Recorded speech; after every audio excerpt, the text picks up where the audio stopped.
It's not just called up there.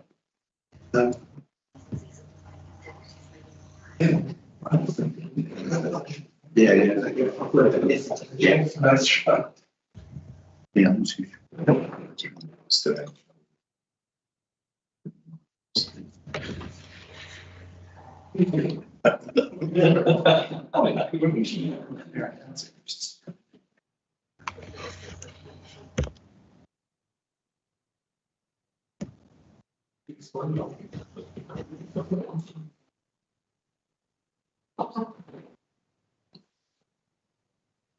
so we used to study. We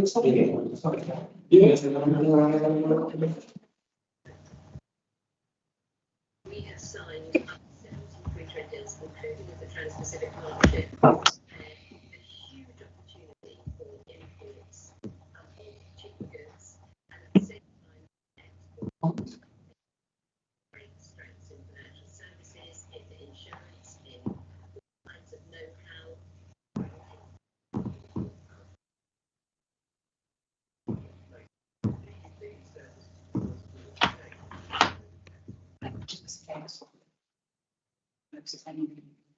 Okay. Good morning, everybody. Good morning. I'm Good morning, everybody. Welcome to the Sustainable Economic Growth Cabinet Plan. I just say that we've got quite a big agenda this morning. If after 2 hours we feel like we want to walk around for a small break, we'll do that. So, webcasting. This meeting of the Sustainable Economic Growth Cabinet Panel will be filmed and webcast live on the internet and will be recorded and published on the Council's website. All parts of the room can be seen or heard by the camera or microphones, and any members of the press or public in the room at any time during the meeting are likely to be included in the webcast and recording. Membership changes for today. Jonathan Kay is substituting for the vacant position we have. Alison Ben, welcome, is substituting for Sarah Bickford for this meeting only. Apologies on that, none. Members' interest. Members are reminded to disclose pecuniary interests or declarable interests. Members are advised that in respect of the debate concerning the Council's integrated plan, including the setting of the Council tax precept, the Standards Committee has exercised its power to grant a dispensation to all Hertfordshire County Councillors from the requirement to declare any disclosable pecuniary interest or a declarable interest. Accordingly, there is no requirement for any councillor to make any declaration of interest in respect of this item of business. Members are reminded that Section 106 of the Local Government Finance Act 1992 provides that if a member is in arrears of the council tax for 2 months or more and they are present at a meeting where the council budget or the precept is being considered, then they should declare this, and any such member must not vote on any matters relating to the setting of the council's budget or the precept. The provisions of Section 106 of the Local Government Finance Act 1992 apply even if there is an arrangement to pay off the arrears. Yes, Lewis. Thank you, Chairman. A lot of the agenda this morning, relates to the Growth Board. So I just wanted, I'm a member of the Growth Board as leader of Broxbourne Council. So I just wanted to flag that in case people wanted to record that under this item. Okay.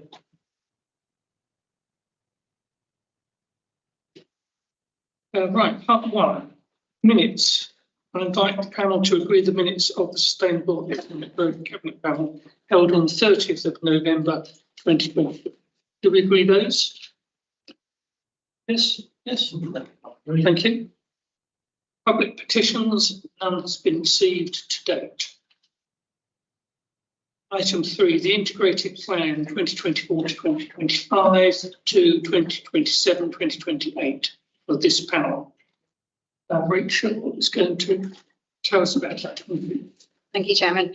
Good morning, everyone. So paper on the integrated plan brought to you today. So purpose of the report is noted in section 1. is to highlight the areas of the integrated plan which relate to this portfolio, sustainable economic growth, in order for panel to consider and provide comments. Together with this report, panel members are asked to also look at the full integrated plan documents. There's a link in the report that are published on the website where obviously the full detail of the whole council integrated plan, of which obviously the sustainable economic growth portfolio sits. Section 2 of the report, it looks to give you a summary of the overall integrated plan for the whole council, drawing out some of the key areas of which there's further detail in the full documentation in Part A. Section 3 of the report is the recommendations, which are for panel to note and comment on the content of the report and endorse to Cabinet the proposals relating to the integrated plan in respect of this portfolio. And panels also asked to identify any issues that it feels Cabinet should consider in finalising the integrated plan proposals. And then just lastly, specific to this portfolio, in section 4, there's some background to start with to support navigating through the full integrated plan documents and highlighting there the Part Bs which are published, one of which is for this portfolio for sustainable economic growth. And then in section 4.3, there is a summary of the revenue budget position for this portfolio, highlighting the movements between years for the revenue budget. Further detail for which is included in Part B for this portfolio, and there's page references there for ease of navigating through the pack in section 4.2, which provides in the budget movement tables details of all the items that are generating the move in the revenue budget between years for the integrated plan. So I just hand back to yourself, Chairman, for any questions or comments. Okay, thank you. Questions or comments? Paul? Yeah, no, I'm conscious that the integrated plan will be discussed in detail at full cabinet, at full council in due course. So I'm minded to limit my comments here, just to say that my intention would be to abstain on the proposals, given that we think there are differences as to how we would provide for this particular portfolio. Okay, and you'll deal with that at full council. Yes. Anybody else? Open on mic, yes. Sharon, yes, sorry, I can't see the screen very well from here. Thank you, Chair. I think it would be wrong to attend any meeting on local government finance without commenting on the overall position of it. We're a very ambitious county, and in order for us to achieve those ambitions, we need adequate financing to be able to do so. And looking at the overall summary of the integrated plan and having been through the detailed process of the scrutiny of it, and can I apologise, Chair, that I wasn't able to get to the scrutiny for this particular area. I got held up unexpectedly and wasn't able to attend. But we have very great ambitions for the growth of this county, and if we're going to achieve that, we need to make sure that the county council is funded properly, and I don't believe it is at the moment. So I think it would be wrong not to mention that. That said, we do have the opportunity, as Councillor Zakowski said, to debate this in detail at full council. I will be abstaining on this paper for that reason as well. I did want to ask one question, and forgive me if this was debated extensively at the IP scrutiny, but in regard to the later paper on this agenda about the transition of the LEP from the separated way it's worked in the past to the county council, in your view, as chair, in the officer's view, is there sufficient in the budget to allow for that to happen as a smooth transition? Thank you. My colleague might want to answer that, but my view is that there is sufficient. Thank you, Chair. So just to say yes, we're confident that that is absolutely the case, and I'm sure when we get to the later item, we can discuss the finances of the LEP specifically in more detail. But just to say, from an HCC perspective, we're confident that the resources will enable us to play our part in making sure there's a very smooth transition, the plans for which are well underway. May I come back in briefly, Chair? Yes. Having been a LEP board member for nearly all of the time that the LEP was in place, I know the very extensive work that it did. I'll comment further on that under the specific paper, and I just hope, for the sake of Hertfordshire, that won't get diluted as the transition takes place to the county council. I'm sure with the officers involved, that won't be the case, but I just wanted to be reassured from the county council side that the funding was not going to involve any, because I think the LEP's done a great job in helping to support the growth in Hertfordshire. Very happy to come back quickly. When we get into the detail of the paper, there is a really strong commitment from us as HCC that the resources that the LEP has will be protected for the next phase. So there'll be an evolution which we'll get onto for a new economic board, and the government has asked us to pull together a new economic strategy, and the resources will be essentially ring-fenced for that purpose. Okay, thank you. John. Thank you, Chairman. We're in strange situations. I chaired the IP scrutiny on sustainable growth last week, and we're in the situation where it's got to be ratified by overview and scrutiny later this week, but we're talking about it, now, and I understand that. But certainly, I can say to Sharon that the transition of the LEP to the county council was very much raised last week, and we were given assurances that things were very much in hand for a smooth transition. Thank you, Chairman. Anybody else? Nobody on the screen. Okay. In the recommendations, I will read: the panel is invited to note and comment on the content of the report and to endorse to Cabinet proposals relating to the integrated plan in respect of sustainable economic growth portfolio.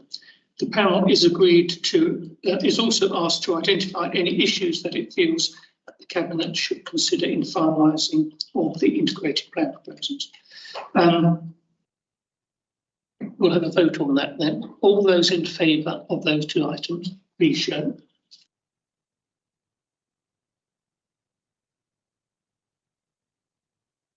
That's 4, and I can't see anybody. Chris 5. Okay.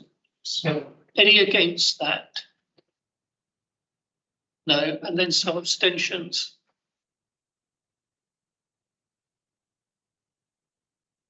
Two. 3, 4.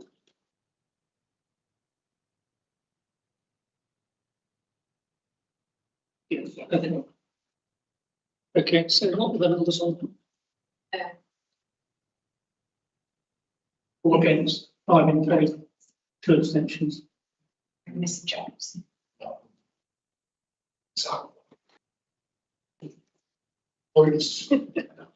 Right, we will vote again, please. Those in favour, it's 4 here. Lewis 5, Chris 6. Chair, I can't turn my raised hand off, I'm afraid, so I'm trying to. There we go. Sorry, I'm abstaining on this item. 6-4. That's 6-4. There's 11. Right. 6 for Lily and James Smith and 4 abstentions. 10. Okay, that's right. Okay, thank you. I'm a bit I'm scratching my head on. So, because that then raises the question. That then raises the question as to who is actually on this panel, because James not. He's for second of your motion on to 5. right, that makes sense. That's why we're counting that again. Yeah. Right. Okay. Thank you. Thanks, Kelly. And we'll move on to item 4, which is the integration of the local enterprise functions into the county council. Scott is going to tell us about that, please. Thank you, Chair. And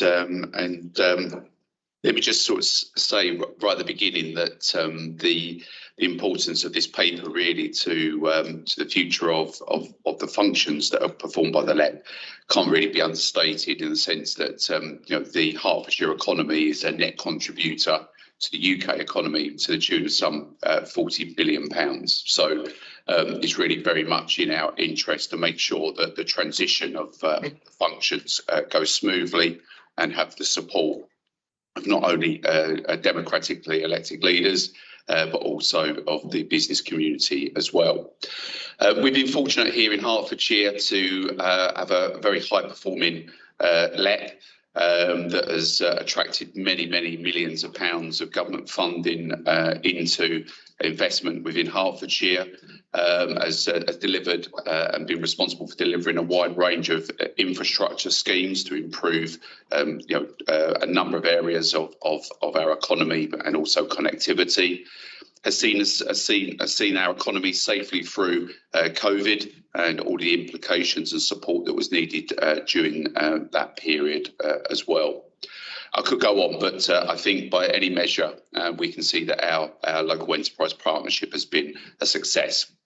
That hasn't necessarily been the case across the whole of the country, but nonetheless, that the Chancellor back in March 2023 outlined in his statement that he was minded to withdraw funding for the LEPs going forwards and with the functions to transfer back to local government. In August 23, it was confirmed that the government sponsorship of the LEPs would then cease following that period of consultation on the 1st of April 2024, so in a few months' time. In two-tier areas such as Hertfordshire, the government expects those functions to be returned and exercised by the upper-tier local authority, so in our case, the County Council, and that was supported by technical guidance that was published in support of that. So what we've been doing over a number of months now, since the original announcement actually back in March, where the Chancellor was minded to, we've made preparations at that point. We established a working group chaired by myself, but very much working alongside Neil Hayes, the Chief Exec of the Herts LEP, in developing a range of proposals about how that transition could take place. We undertook a very widespread period of engagement over, I would say, probably the late autumn and winter time to really understand the views of leaders around the county and also business leaders as well. So going forward, to give you some outlines about the transition and what we're proposing is that because of the importance and the strategic relationship with key businesses that we're looking to maintain going forwards within this new arrangement, we're proposing that the LEP functions fall within the portfolio of the leader. From an operational perspective, that we're proposing that Neil and the leadership team and staff will sit under Mark Doran within the Growth and Environment Department, and Neil would become the Director of Economy and Skills. As far as the governance side of things are concerned, it is recommended that we will establish a Hertfordshire Economic Board that would replace the current LEP board, and that would contain a strong embedded business voice in terms of the functions that we will be looking for that board to perform for us. There will also be a range of district leaders equally included as is now, with equally representations from the further education sector and also the Chamber of Commerce, which would be an addition to the Economic Board than currently within the LEP board.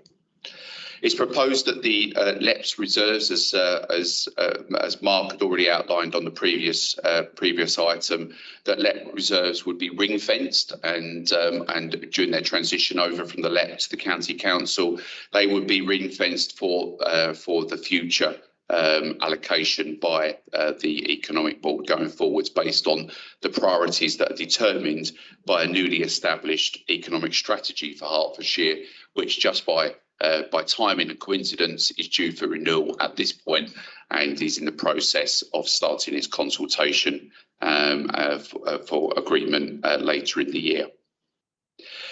We propose that the LEP board would be chaired by a business leader, and in order to ensure that the spirit of the transition and the transfer that government was looking for, we would be looking to hold an open and transparent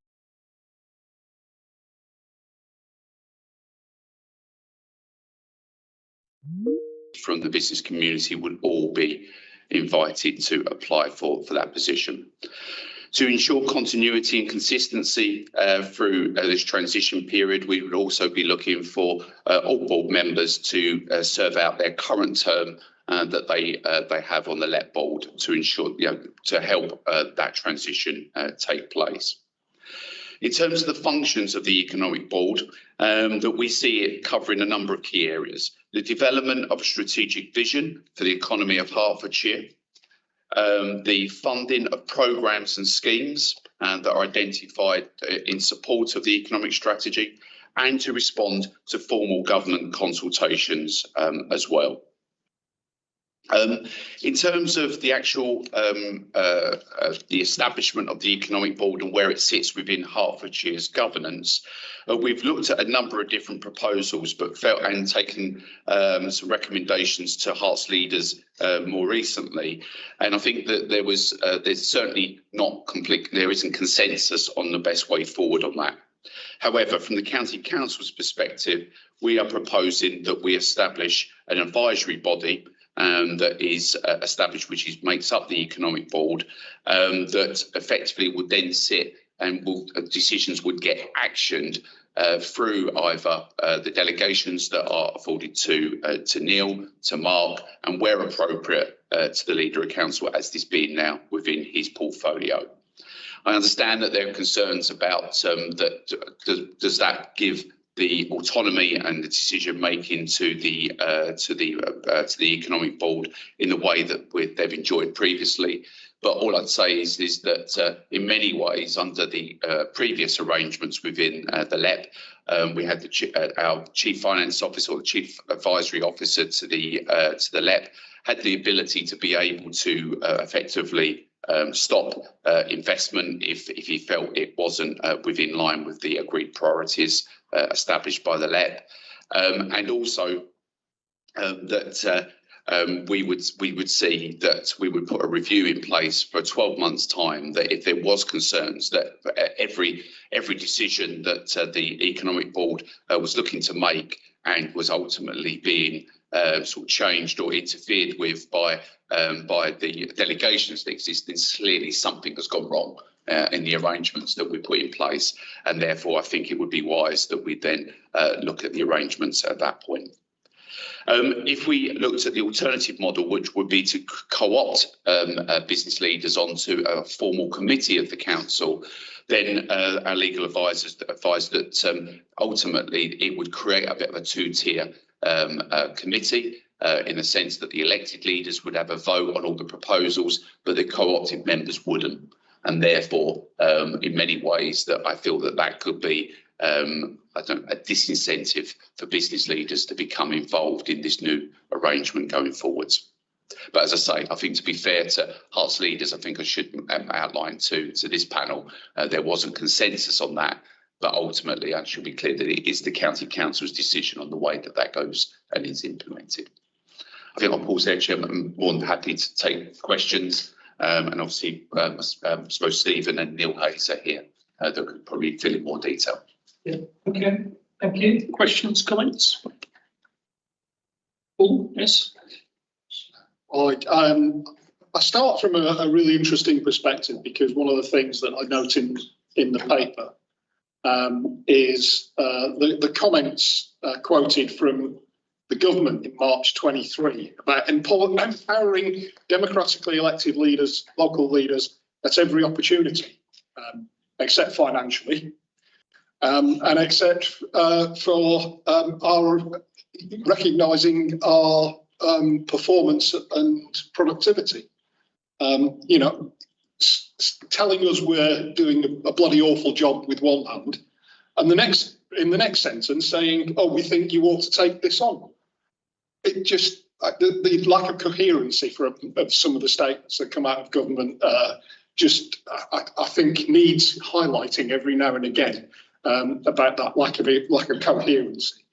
When it comes to the actual substance of the paper, I have to say that I am not in agreement that the governance arrangements for this transition are the right ones. I do not believe that an advisory panel, clearly badged as an advisory panel, where the business leaders are not in the room of the decision maker, in the same room as the decision makers when the decision is made, is making the business community more remote from the decision making process.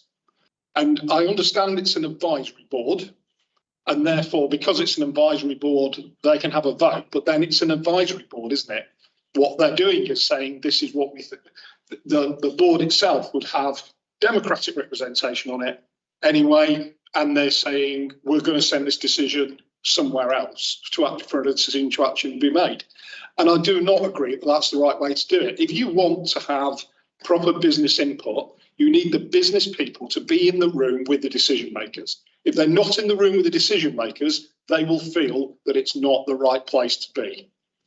And start in my view, they're likely to start to drift away.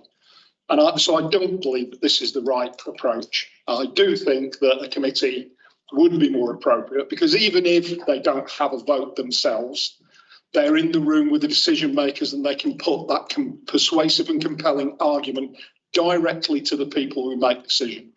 And for that reason, I can't support the recommendations. I'll be voting against. Okay, thank you. Sharon? Thanks. Thank you, Chair. I think the government's got themselves in a bit of a mess with all of this, if I'm honest with you, because it's true to say, and I got some real horror stories from around the country from colleagues about where LEPs weren't very effective. But in fact, in Hertfordshire, it was working really well. And of course, the best and simplest answer would have been for the government to allow our growth deal proposal to go ahead based on our existing Herts Growth Board with the in partnership with the LEP as it was, because that was working really well and has done a really good job, not just for our county, but for the country's economy as well. However, we are where we are. They turned that proposal down. I don't know where we've got to with that, because I'm kind of a bit more out the loop now. I did want to make a few points. First of all, I hope at some point we'll have the opportunity to say thank you to the LEP for what it's done. I know it's not disappearing altogether, but I do think it's important that we recognise the very positive impact that the LEP has had on Hertfordshire in the years that it's been in existence. It had a bit of a shaky start, I think it's fair to say, but since then it's gone great guns and done a great job for us. I wanted to ask about the skills of the staff. Over the years, a huge amount of expertise has been developed in Hertfordshire. I'll miss some of it out, but certainly on the startup and SME support, on attracting funding into Hertfordshire, and on linking, making those important links between business and the public sector, and through our education and skills programme. So I hope we're not going to lose any of that. I think Scott's point about a review is really important. I think whatever's decided, and the County Council will no doubt make its decision, I think it's really important that we review that. And I do think one thing that's been an issue all the way through for not just our LEP but other LEPs as well is making sure we've got the right balance of large and small businesses represented when we're discussing these very key issues around the economy. We have some of the largest businesses, international businesses in our county. I know it's difficult for people who are senior in those organisations to participate, but I feel like Councillor Zakowski that if they see this as a role that is not a decision-making role, they'll be less likely to participate in what we're doing. I hope that's not the case, but it would concern me. It's always been an issue for us in attracting people from our very major businesses. I hope that won't happen. And lastly, I wanted to ask very specifically around paragraph 8.10 around scrutiny. I really do feel there's a case for a specialised scrutiny area for this economic growth issue, because it involves millions of pounds. It involves a completely different area of expertise than other scrutiny that we do.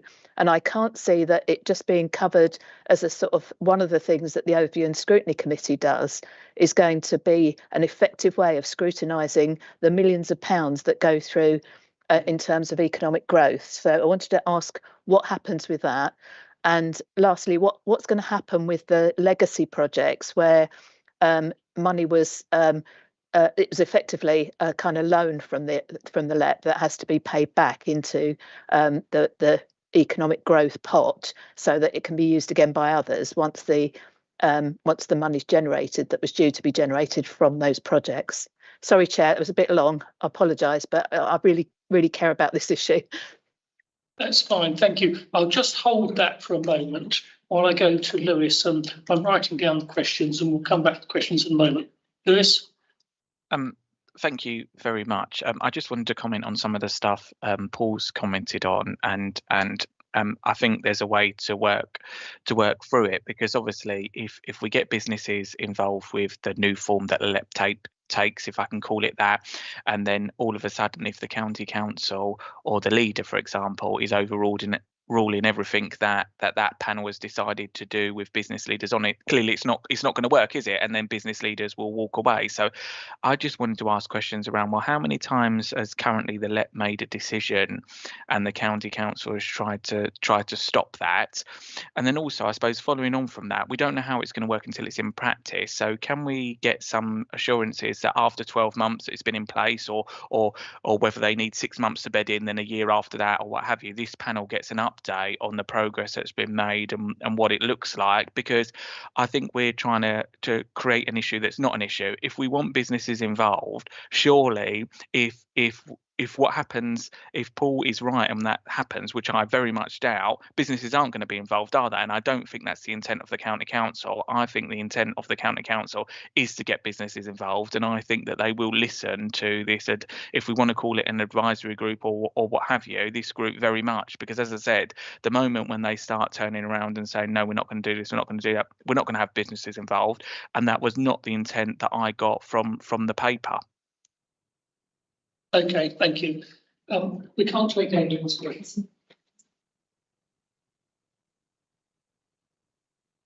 Okay, I'll allow Adrian. Yes. Okay. I mean, I don't want to. I'm not a member of this panel, so I hope this just helps. There's a saying: if it ain't broke, don't fix it. But the government is changing this, so the LEP is going from being a partner to a consultee. And I think there is a risk that business is turned off by this. It's quite a surprising move towards bigger government from a government that we didn't think would go that way. And then apart from that, I'd sort of agree with part of what Lewis is saying. If it fails, or if it's obvious that things are breaking because of this, how quickly can we rethink? Thank you. Thank you. Alison. Thank you. My maiden speech, or my maiden question, perhaps. Some of what I wanted to say has in fact been already covered by the previous speakers, but it's this audit and scrutiny committee. Who's going to sit on it? And in order to improve the ability of local businesses to feel that they do have a decision-making role here, is it going to be skewed in any way to them rather than just sit within the county? I am a small business owner, and it would be nice that I would feel that I could have my voice heard. So, but particularly on this committee. Thank you. Thank you. No other questions, but we've had a few here, Scott. We've got certainly the whether this would in effect weaken the business input, because they will lose interest in the future if they're not getting things happening because of this. what's happening to any legacy projects that are going on? And Lewis asked about will we have a look at it after 12 months and see if it's working? And then we've got the question of who will actually sit on the board. Okay, if it's okay, Chair, I'll do a double act with Neil in terms of some of the detail. I'll answer what I can confidently, and then hopefully Neil can pick up the rest. As far as the issue of let's deal with the let's just pick up the first one. What we got here is about the business voice being weakened. It's very difficult for me to sort of obviously speak on behalf of businesses, but as part of the engagement that we've undertaken on these proposals, obviously the current business board, the LEP board, have been fully consulted on the proposals, and I would say that they seem less concerned about the status of effectively these local government constructs around how we administer things. What they're most interested in is that their voice and their proposals are heard, and ultimately that ends and turns into action on the ground through investment or changes that we're looking to make to the economy. If obviously we demonstrate something very different in practice, then obviously I completely agree. I think we will begin to turn off businesses for wanting to be involved.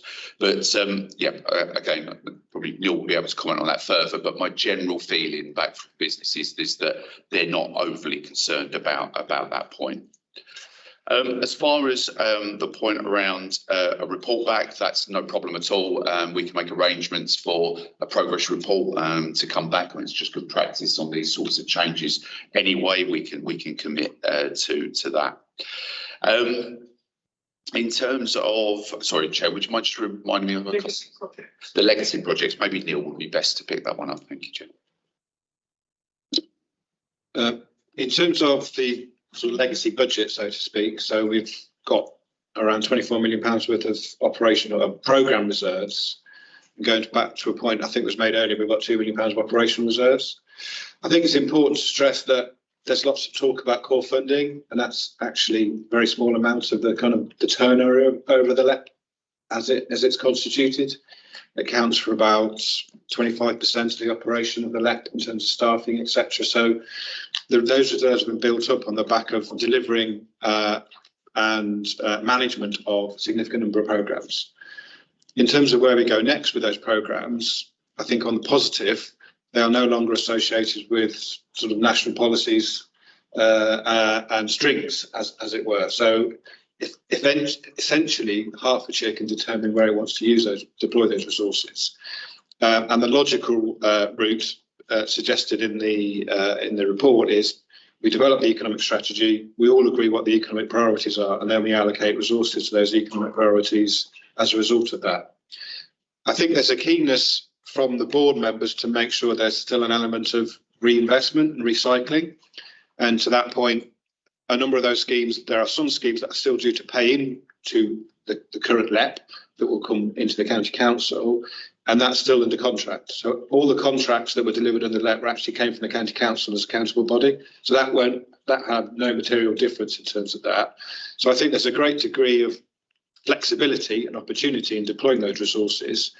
But I'm very acutely aware that, particularly the board members of the LEP are very keen that those, whilst they're invested in key priorities, we're also working with the private sector, not necessarily subsidising the private sector, but we're recycling those funds yet again for redeployment in future years.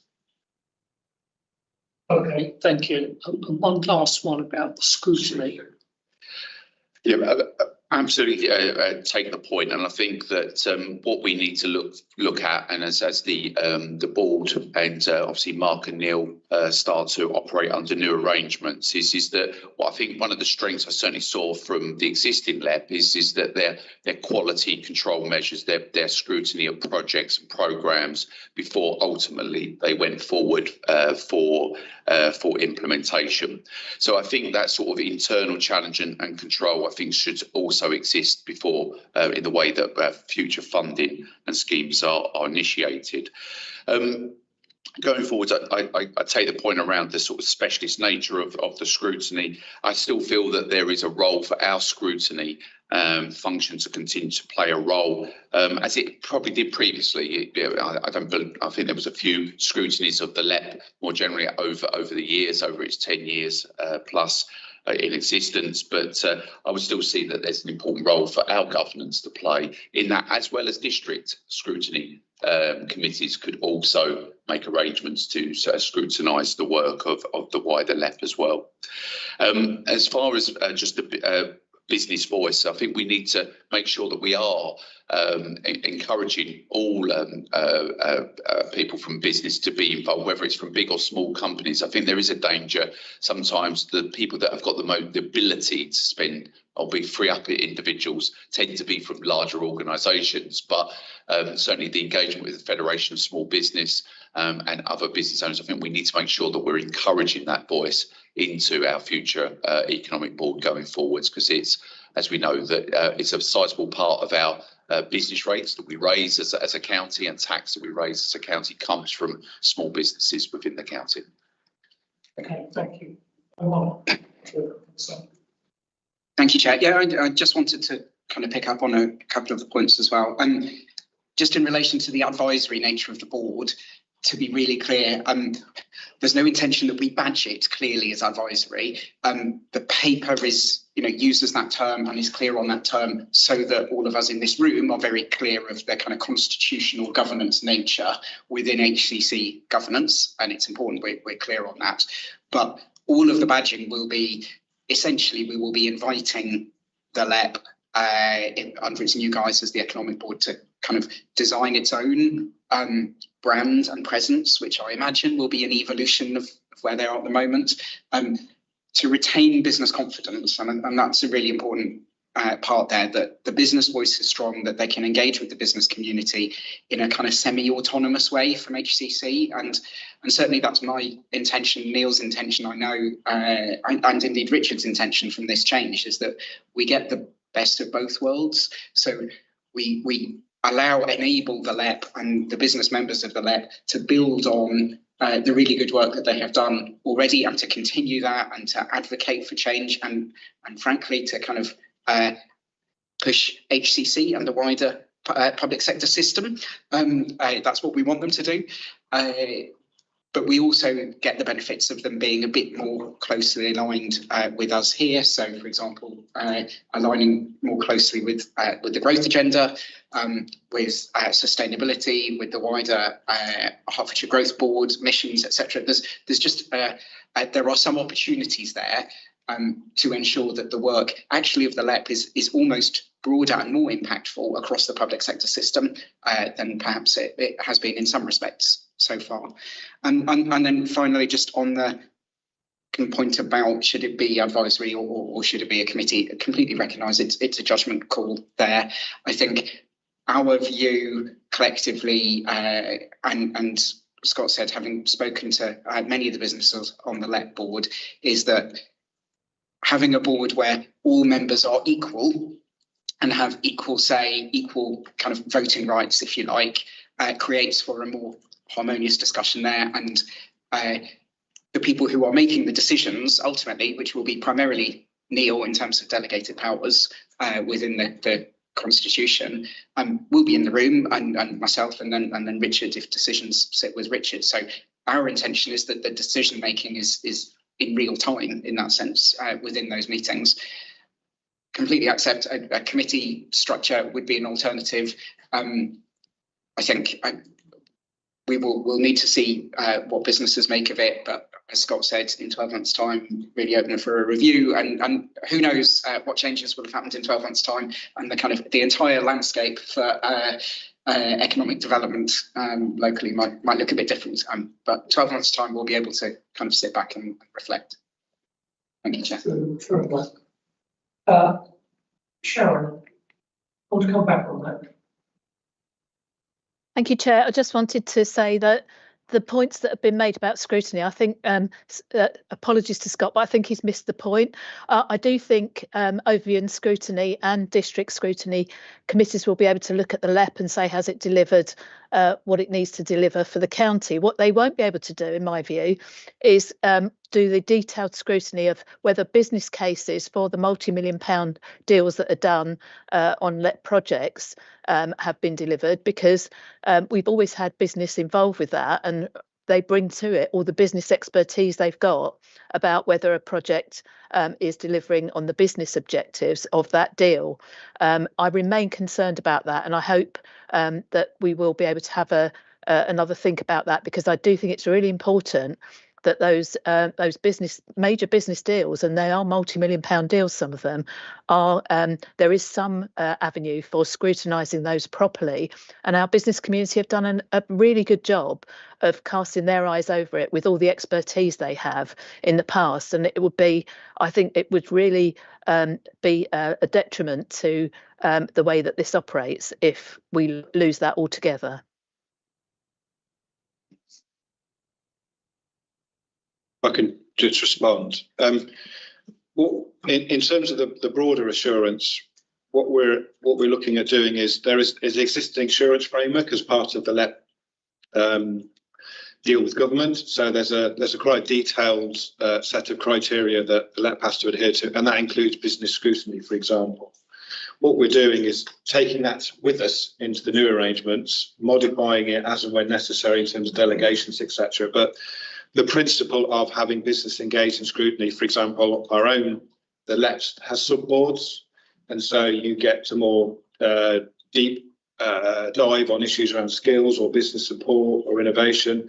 The idea is that those boards will still have a function moving forward, so we will still have more businesses being able to be part of that overall process. So beyond the main LEP board, a lot of the sub-governance will largely be intact and will be playing a role going forward as well. Obviously the discussion stage around the main board in terms of that shift of governance, but both the thematic and the scrutiny that things like the LEP assessment panel, etc., makes. The idea is to take that with us. If there are any tweaks that we need to do along the way, that will be done. But also, the good practice will be continuing. So the annual delivery plan that the LEP has to produce, the idea is we'll produce that same model within year one and see whether that works. And that is up for scrutiny. That will be a publishable document to say in the first year of operation what the economic board will be delivering. So all of those things, hopefully, people will be able to see in terms of transparency and operation. That's not to say we can't tweak and modify and improve, but I think that's a good basis to move forward.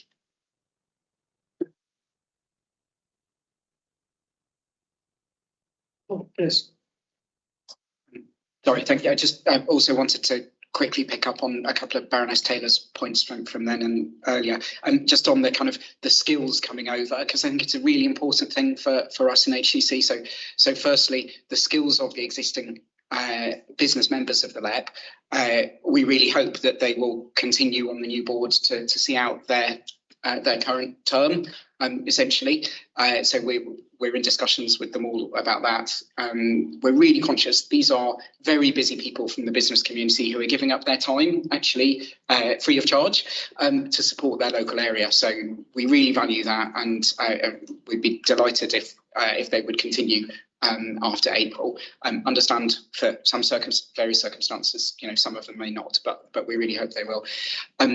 And secondly, I can say this in a way that perhaps Neil can't, but we at HCC are very conscious that we've got a group of highly talented, skilled officers coming over from the LEP, and we really want to make them very welcome here in HCC, partly because they're really talented and skilled in what they do, and it will be great to have them as part of the team, but also because, of course, with any change, there is a risk that some of them decide they don't want to come and join local government because they had joined the LEP, which was kind of independent, etc.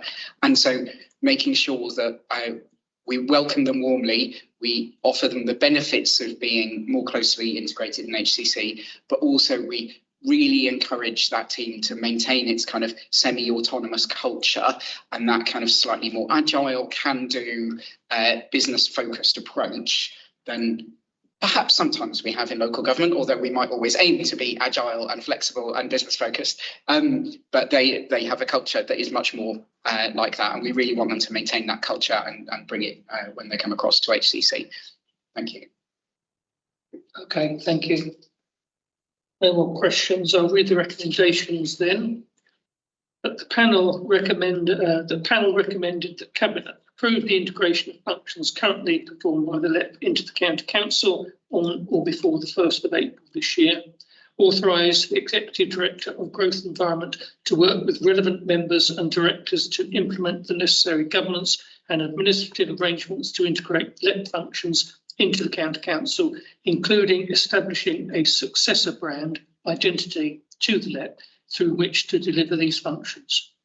Agree the proposed arrangements for the establishment of Hertfordshire Economic Board, an advisory business board established to embed a strong business voice into council decision making in relation to the integrated functions.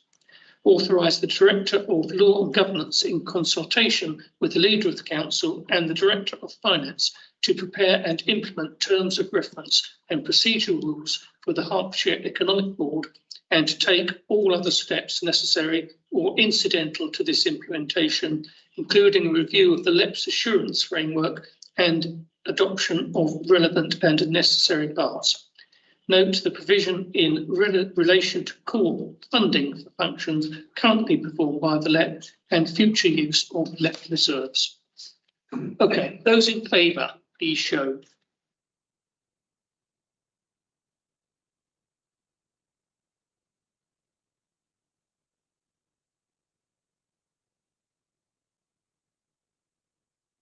Seven. Are those against?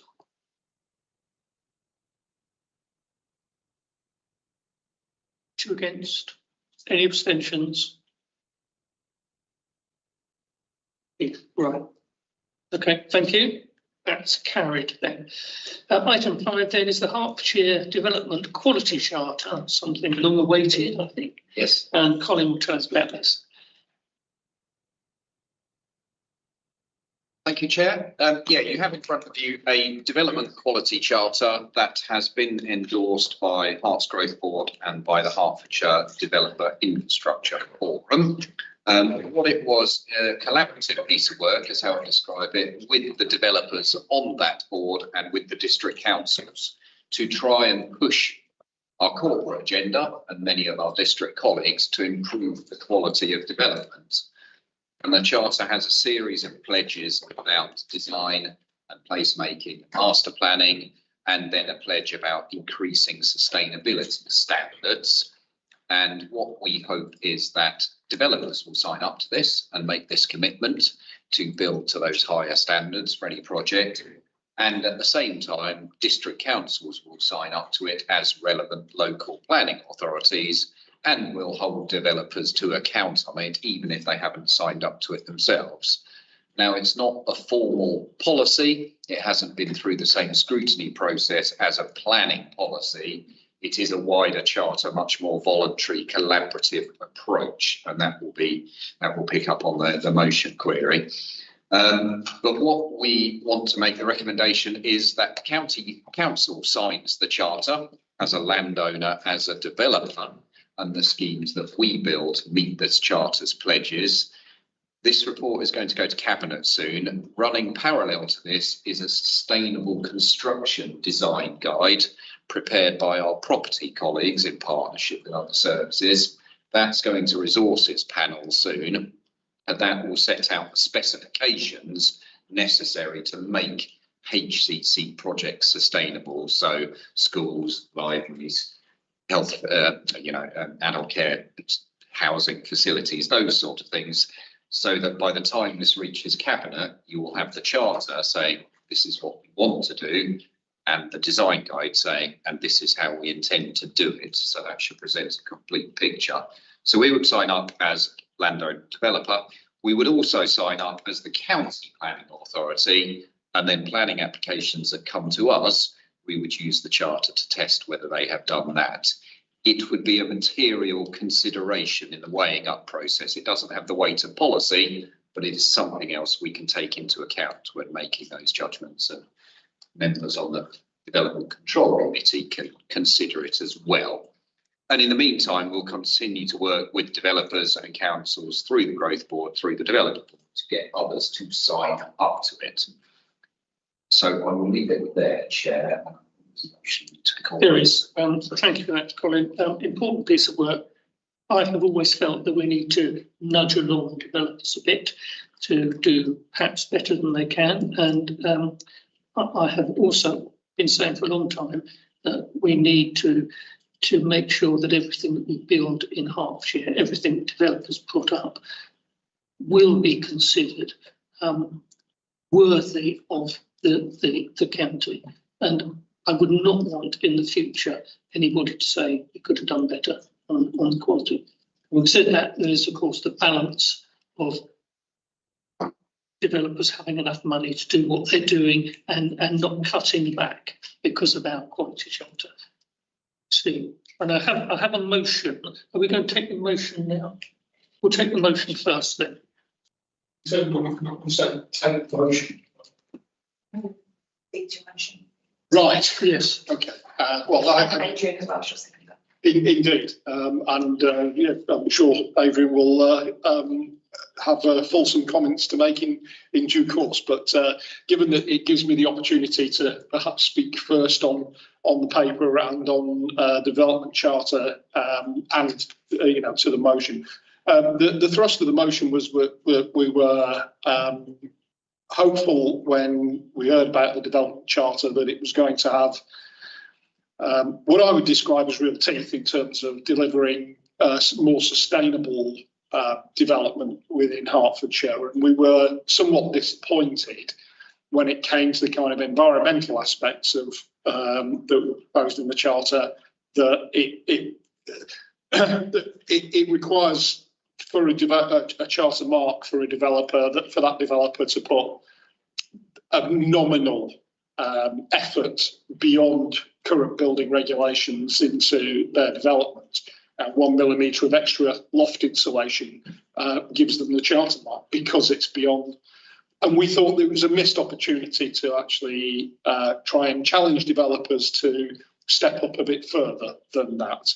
The glossy brochure that was handed out at the HIDB, for example, mentioned the passive house standard and various other standards, but our charter doesn't go that far, and it seemed a missed opportunity to do that. When it comes to the paper in front of us, anything that attempts to push environmental standards beyond where we're at the minute has to be a good thing.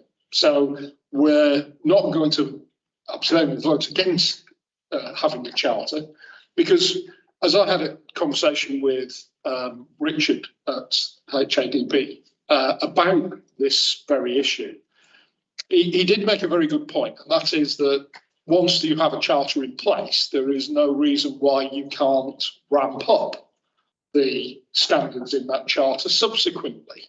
And so it's a framework that could potentially be used going forward to get better environmental standards. And from that perspective, I think I'm been convinced that supporting this at this stage is probably the right thing to do. But I do think it's a missed opportunity, especially given our climate change targets for the wider Hertfordshire and for the UK as a whole, that we're building things in 2025 that will get a charter mark that in 2050 will not be delivering net zero.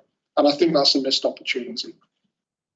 Okay, thank you, Paul. Now, Adrian, do you want to come in here? Thank you. Yeah, look, I'm pleased to be here today to talk about this. Like Paul, I was hopeful of something which would really put a spade in the ground or a stake in the ground, and say we need to see transformational change here. Bearing in mind we're talking about 15% of the total stock, which is expected to be in use at 2050, which is, it's only 15%, but that's a really significant amount. And as Paul says, if we're allowing those to be built at a set of standards and specifications which doesn't meet the mark of where we legally need to be in 2050, then we're being a little bit illogical, which I think is not a great place to be. I'd also agree with Paul and was about to suggest that can the Charter incorporate a progression which is published, which may be a movable feast, because obviously this is a transitional area and there's a lot of innovation going on, but which sets the reverse of a glide path, sets a path of progression which we try to take developers with us towards something which is better. If I had the choice, I probably wouldn't start from here, but we are starting from here. I agree that we should sign as a landowner and set an example, but I also wonder if we've got any plans to judge the efficacy of this according to how many developers, measured by the units that have been produced by those developers in the last 5 years, how many of those will sign up.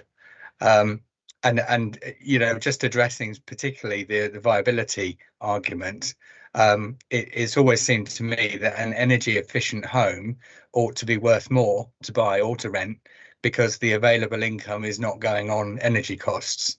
So I always question the viability argument, because I would have thought that building more energy efficient homes would create a point upon which to sell them.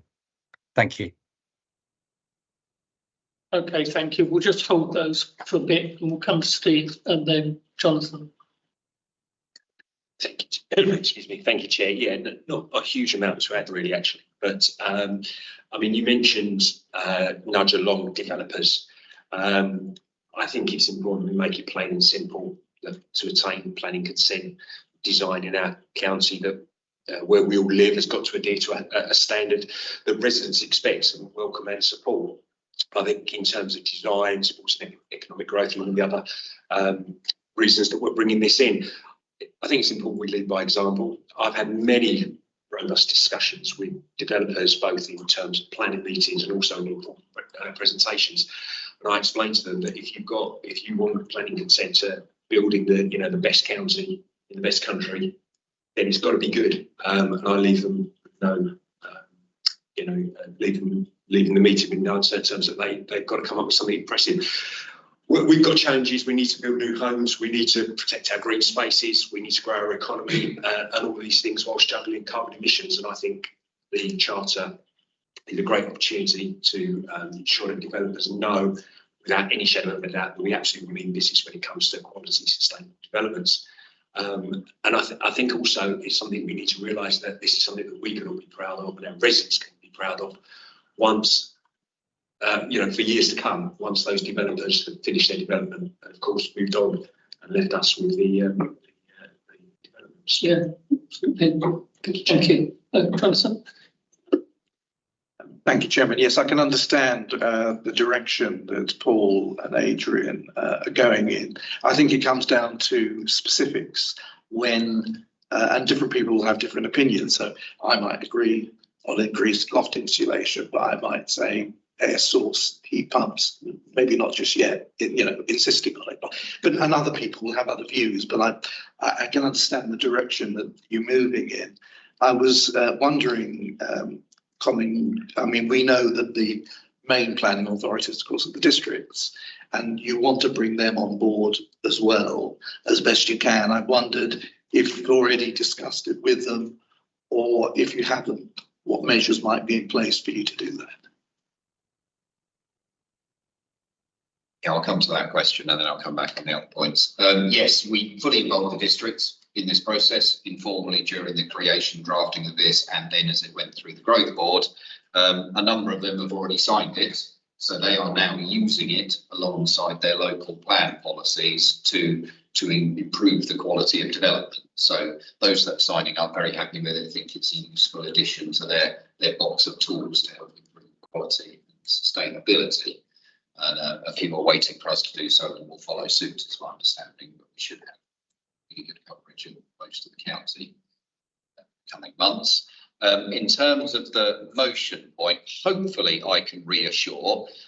We always felt this was a bit of a stopgap, and that's because the government says that in 2025 they will increase the building regulation standards such that any home built after that point has to be, I think it's 70–80% above current standards and capable of being net zero as the national infrastructure of energy distribution becomes net zero itself, because it's deriving its base energy from renewable sources. So that means come 2025, building regs will be far stronger than they are now, which is what this charter relates to. And it may be we need to think about what we do then. And within the charter, it does say at that point, we might want to look at, instead of new homes, because we think they should be built to the standards we would like to see in terms of sustainability, we might turn our attention to existing homes and retrofitting and decent homes and things like that. So see this as a stopgap. And that will put us in a much stronger position. There is ministerial guidance written very recently that says district council should not set standards above building regulations in their policy. So the government don't want us to do this. This was a way around it by doing it as a voluntary agreement rather than a demand through the planning system. So it is a compromised approach, but it covers us for that 2-year period. The other reassurance to make, at the point where planning permission is granted, is not the point where building regulations are nailed down. So if we granted planning permission for 10,000 homes at Gilston and finally signed that off in the next couple of months, that doesn't mean every house gets to build at the 2024 standards. If it's built in 2025, they would be duty bound to meet the 2025 building reg standards. So we should see an awful lot of the housing planned falling under that regime next year. Okay. Interested one thing you just said there, Colin, because if you can get completely zero carbon electricity, then if you have no insulation in your house and you heat with zero carbon electricity, it becomes in effect a zero carbon house. Slight anomaly there. Sharon. Thank you, Chair. First of all, Colin made my hackles rise when he said the government don't want us to set standards above building regs. I think that goes totally against the spirit of devolution, and I'm very pleased that we're introducing this development charter. And thank you, Chair, for pushing it along, because it had kind of it had been a bit static for a while, and I think it's really important that we do this. And I think there's a very big link between this and the placemaking paper, which is the next item on the agenda. So I think that's really important. And I also very much welcome the joint working with Herts Growth Board on this, because as we move forward as a county, this kind of standard of development is really important. I do have a slight concern about the Secretary of State's plea to build beautiful housing, because beautiful is in the eye of the beholder. And what I might think of coming from a new town where we have a particular style of building, and what some of the rest of you might have, you know, coming from the more traditional build styles, we might have different opinions on what is beautiful and what is not. But I think that's probably a discussion for another day and with another person. But I think that's really important, that we don't get fixated on one person's idea of what beautiful might look like. I hope that this has been the idea of this is that we will take the Herts Infrastructure and Development Board with us. I think that was a good innovation to have that board set up, and I hope we'll take that with us. And if officers could just confirm, I know there's mention of them in the paper, but I think that's quite important that the developers understand what we're doing here and why. my questions were around the viability of social housing under this development charter.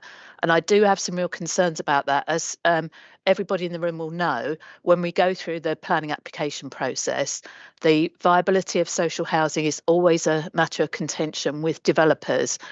Social housing is very, very important to this county. It is everywhere, but for our county where the house prices are so high and where we still need key workers, it's really important that we continue to be able to support the development of social housing. So any comments on that would be very welcome. And my very last point, Chair, and I don't know whether it really comes under this paper or the next one, but you'll advise me on that. We have this incredibly valuable resource in Hertfordshire, which is our chalk streams.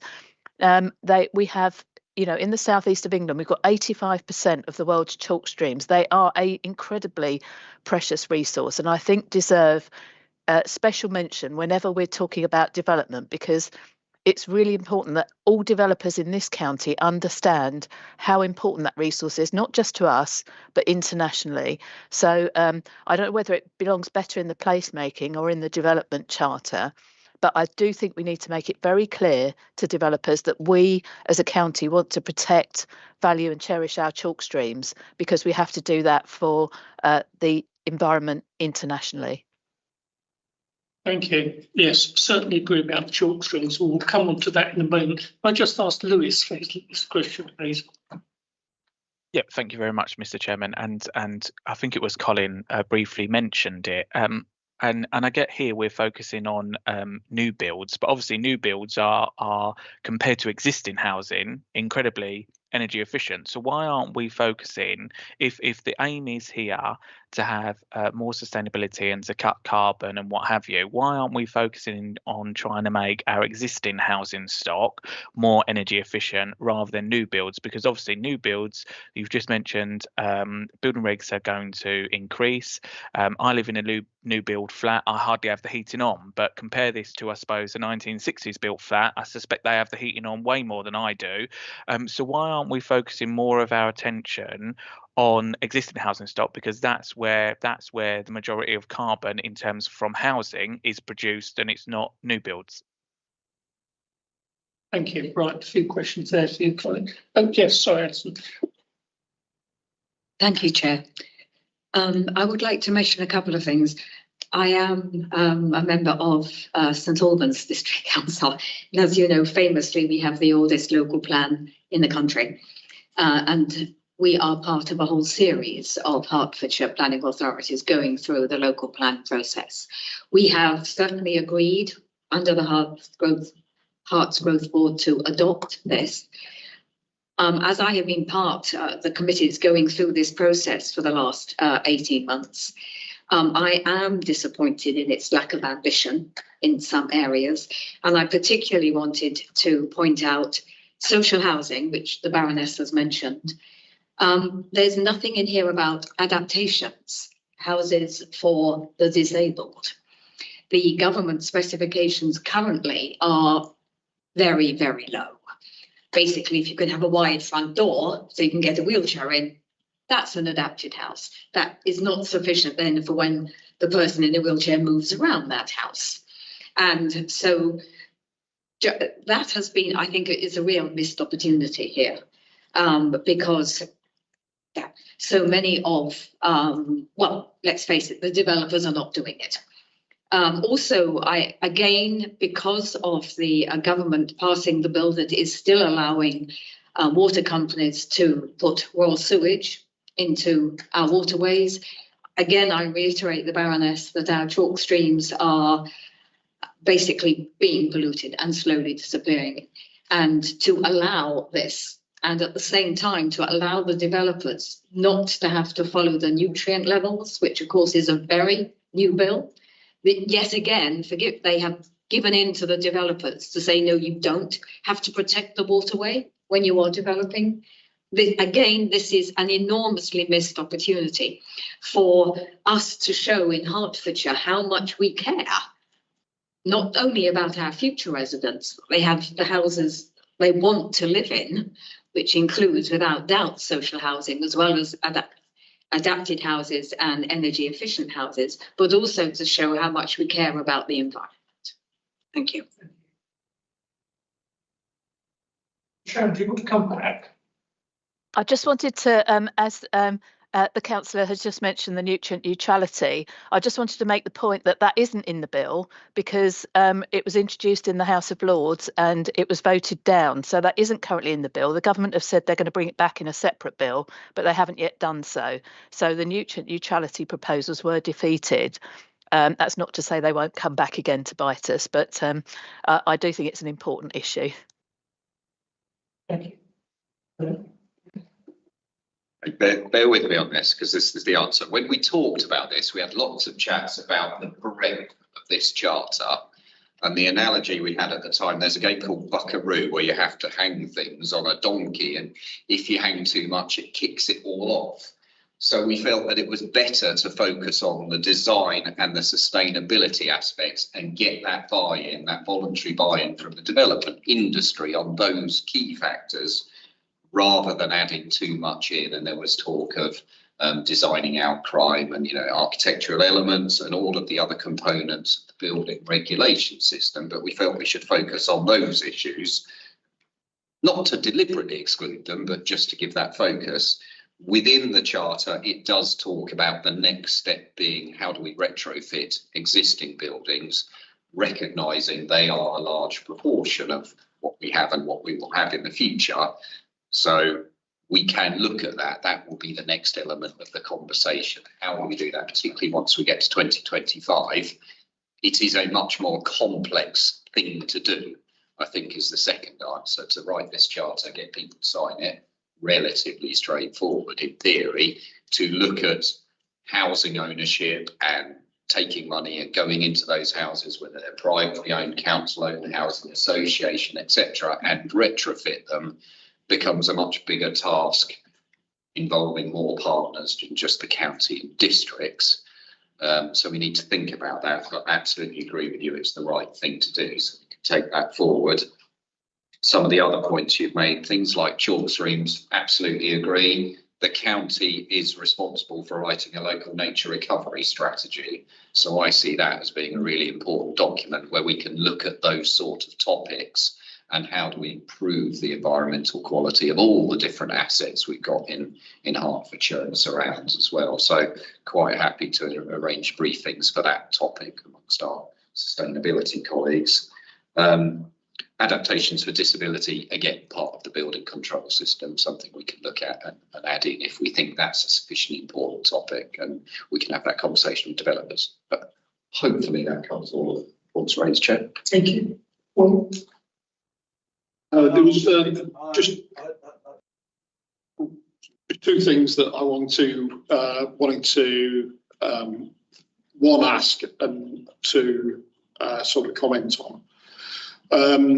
In terms of the ask, I think one of the things that I'd like to understand is what's the review process for the development charter, and what's the mechanism if we subsequently decide we want to change aspects of that standard, or we want to include nutrient viability or the disability thing. What's the mechanism? Is there an annual process? Is it, so there will be a Hertfordshire Charter Mark 2025, for example? How would that? What's the mechanism for doing that? One of the things that I just wanted to point out is that there's a lot of discussion at HCC Sustainability Partnership about retrofit, and it's a real challenge because the current mechanisms and levers that we have, it suggested that it may cost the public purse £160 billion to retrofit the housing stock in the UK. It's an enormous sum of money. So we do need to think how we might do things differently.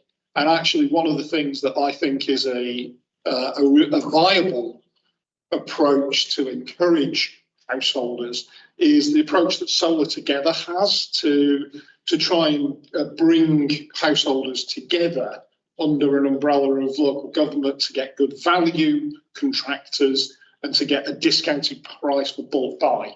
Now, were we to roll out similar sorts of programmes for, say, augmented loft insulation, for cavity wall insulation, for external or internal insulation in homes, actually, I think that might be a viable route to try and convince a lot of householders to club together and get that retrofit stuff. But I think that's really an emerging discussion, and I don't think we're there yet. But I do think that Solar Together has given us a good template for potentially starting the ball rolling and really delivering that. So I just wanted to put that out there. I certainly think the idea of reviewing as we go is a sensible one. Quite the mechanism for doing that, whether we'll come back to this panel in a year's time to do again, to update, we need to look into that. Yeah, I think certainly within the charter, there's reference to monitoring and using the building control companies to record what we've done. There's no review mechanism proposed in there, but I think 2025 and the increase in building regulations is the obvious point, and perhaps we start sitting down and looking at what the next version could be, where we take it, and that's involving Herts Growth Board and Peru, that's involving Mark and the LEP potentially, and Herts Climate Change Sustainability Panel. So we have lots of groups that can begin to look at this. Yeah. Sure.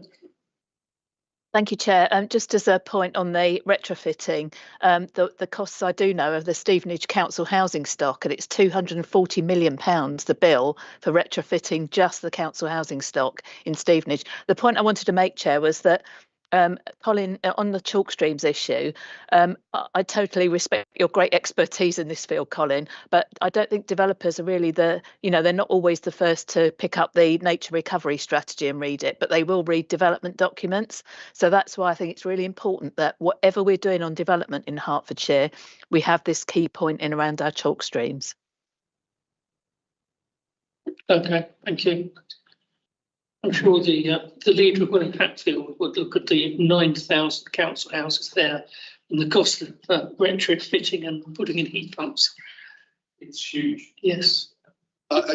Willing Hatfield are in the process of starting that ball rolling.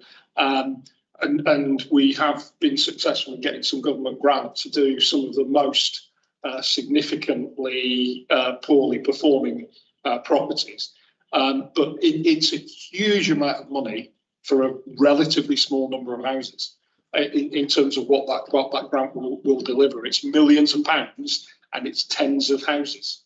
It's that kind of number. And so it is a scary number when you start to look at how much it's going to cost.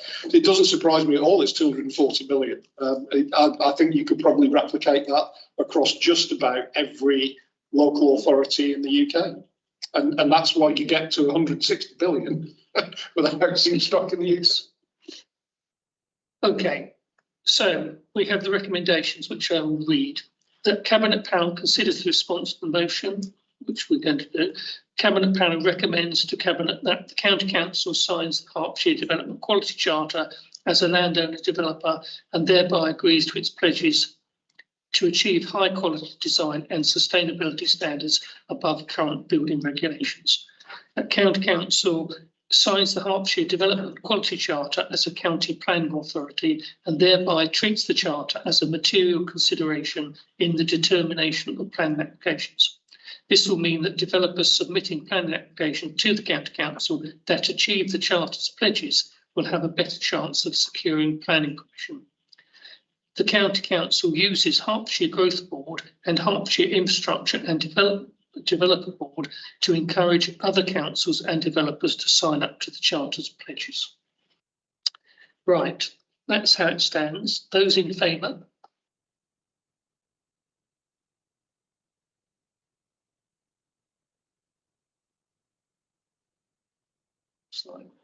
Everybody? Yeah, okay, thank you. That's carried then. Item 6 is the adoption of the Hertfordshire County Council Service Provision and Placemaking Guide. Sarah will talk to us about that. Thank you, Chair. So yes, presenting the Hertfordshire Council Service Provision and Placemaking Guide, which has been prepared to help the master planning process in Hertfordshire, particularly but not exclusively for strategic development sites where the provision of Hertfordshire County Council services is included. There's a range of design policies which exist across the 10 local Hertfordshire local planning authorities, including existing and emerging county-wide policies. However, there's currently no overarching design guidance specifically for county council services that are affected by growth. As such, there's little policy or guidance to support services at the planning application stage to ensure that planning permissions deliver service facilities in appropriate locations and of sufficient quality. All of our individual services at the moment already work within their own design guidelines, which might reflect government guidance, best practice, or locally accepted standards, but these are all currently held within the individual directorates. So the guide's an opportunity to bring all of these design principles together into one place to make it easier for our external stakeholders to understand what our county council services expect to see on major development sites. We also feel it can help with our LPA partners and the development industry when budgeting for land in local plan promotions or within development applications, so they can factor in our requirements, particularly around viability at an early stage. It's intended to sit alongside our guidelines on the plan making and decision making processes, which we already have in place. Obviously, we recognise every site is different, but this hopefully provides a useful starting point for site specific discussions. It will align with the Sustainable Hertfordshire strategy and signposts to various other relevant county council and national guidance on design, where appropriate, to prevent any unnecessary duplication. And it also sits alongside the previous item on the agenda, the Hertfordshire Development Quality Charter, and also the detailed specifications which will be set out within Hertfordshire County Council Sustainable Construction Design Guide, which will support the delivery of HCC property functions. Whilst this guide is non-statutory, officers have undertaken informal consultation, which is outlined in section 8 of the report, and feedback has been very positive. So in summary, officers hope that the guide is helpful in bringing together the design guidelines from all of the county council services we represent that might require physical on-site provision of services. It's intended to be a helpful starter guide for part of the town planning process. So back to you, Chair, happy to take questions. And I've got David with me who can help provide a bit of the detail. Thank you. This, as opposed to the last one we looked at, this is specifically where we are providing Herts County Council services. Yeah. Okay, questions? Sharon, yeah. Thank you, Chair, and I really welcome this paper, particularly as having spent many days debating issues around healthy homes and the provision of, adequate provision in specialist housing during the course of the Levelling Up Bill. I think it's good to see some standards being set here, and I really appreciate it. I didn't push the point under the last item, but I think I should push it here that all of the departments in the County Council seem to have contributed to this document, except the Environment Department. And I can't see how you can do have a proper placemaking guide that doesn't include the protection of our natural resources in the county. And I just wonder if officers could comment on that. I'm not going to go through my whole spiel about chalk streams again, but they are just one of the many natural resources we have in the county. We've made the point when I was a member of Herts Growth Board many times that the development in the county to be truly sustainable must protect those valuable natural resources that we have, as well as paying consideration to the built environment. So I'm surprised, and I think it's really an omission that the Environment Department don't have a section in this report setting out what the valuable natural resources are in the county and how we'd want to take account of those in our placemaking. Okay, thank you, Ross. Thank you. Completely appreciate the point made there around green infrastructure and the environment. Obviously, as Colin's mentioned, we have the local nature recovery strategy work underway, and there is a green infrastructure strategy across Hertfordshire. I think we were quite keen not to duplicate other work that was already out there, and also keen to direct this guide to the provision of new physical built assets, where we're actually asking for significant areas of land and funding towards the building of Hertfordshire County Council services, so that particularly around viability discussions, that the development industry is fully cognizant of what we would expect to see in terms of as we move through into areas of section 106, for instance, where we're negotiating for land and funding. We did coordinate with the Sustainable Herts team, and the document is drafted in line with the Sustainable Hertfordshire strategy. But officers felt that there are emerging pieces of work, particularly the LNRS, which will address some of the green infrastructure and natural environment areas, which we felt didn't possibly sit well in this guide because they're not assets that the County Council itself will be delivering. They'll be delivered by the development industry, but not necessarily on behalf of Hertfordshire County Council. Can I just come back in briefly, Chair, to say that when developers are looking at the package that they will deliver under section 106 SIL or infrastructure levy, if we ever get there with it, natural resources and contributions to that are as important as what they do in other areas as well. I really would urge officers to have a think about this and whether we ought to put something in this document around that.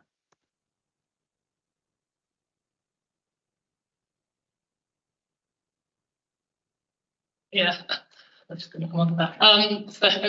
I think, as with previous documents that officers have brought before the panel, this is a document that's capable of being reviewed on an annual basis. And it's certainly something officers are looking to do on a number of other documents that we have in place at the moment. I think it's important that we can endorse the document as quickly as possible to have those early discussions with developers on the large number of sites we've got coming forward, but absolutely can take a note to review the references to the natural environment and green infrastructure work. And we'll be working with Lynn Senior and her team as they develop the NLRS to make sure that we have complete crossover across both documents. But if we can review that under delegated authority, that would be appreciated, I think, so that we can hopefully get the document endorsed quickly. And just to reassure you on that, if we are allowed to do that, Sarah and I started chatting about stewardship the other day, because at Harlow, Gilston and Hemel, there are conversations about the green bits around the housing, for a simple explanation, and how they are managed for their environmental value, for flood mitigation purposes, for biodiversity net gain, for, you know, community opportunities, all of the things that we know they can do. They're not necessarily going to end up in county council ownership. They're not a statutory function of ours entirely.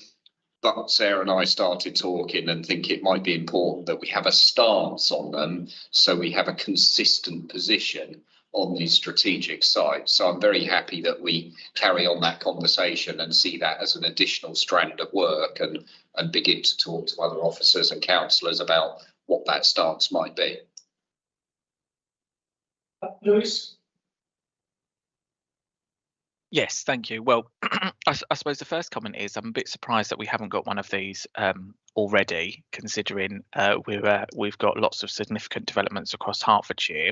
And we started off by saying we kind of wanted a one-stop shop where people could go to one guide and what have you, and for it to be helpful. And then the answers to Sharon's question prove that it's not a one-stop shop, because I too support her comments around the natural environment have got to be included into this. And then we're talking about assets that we will end up owning as an authority or looking after. Well, there's no mention of highways in here when we adopt roads in developments and what have you, and that is a crucial part. If you speak to my residents of Hoddesdon North, they always moan about the highways and the state of it, and that is a crucial part of developments, where we're going to put highways and what transport that's going to be, particularly when you're talking about what's going to be adopted and what's not going to be adopted. So I won't buy the arguments that it shouldn't be in there, because some roads within developments will be adopted and will be the responsibility of this authority. And I suppose I'd go one step further to that. Within 106 negotiations, we talk about buses.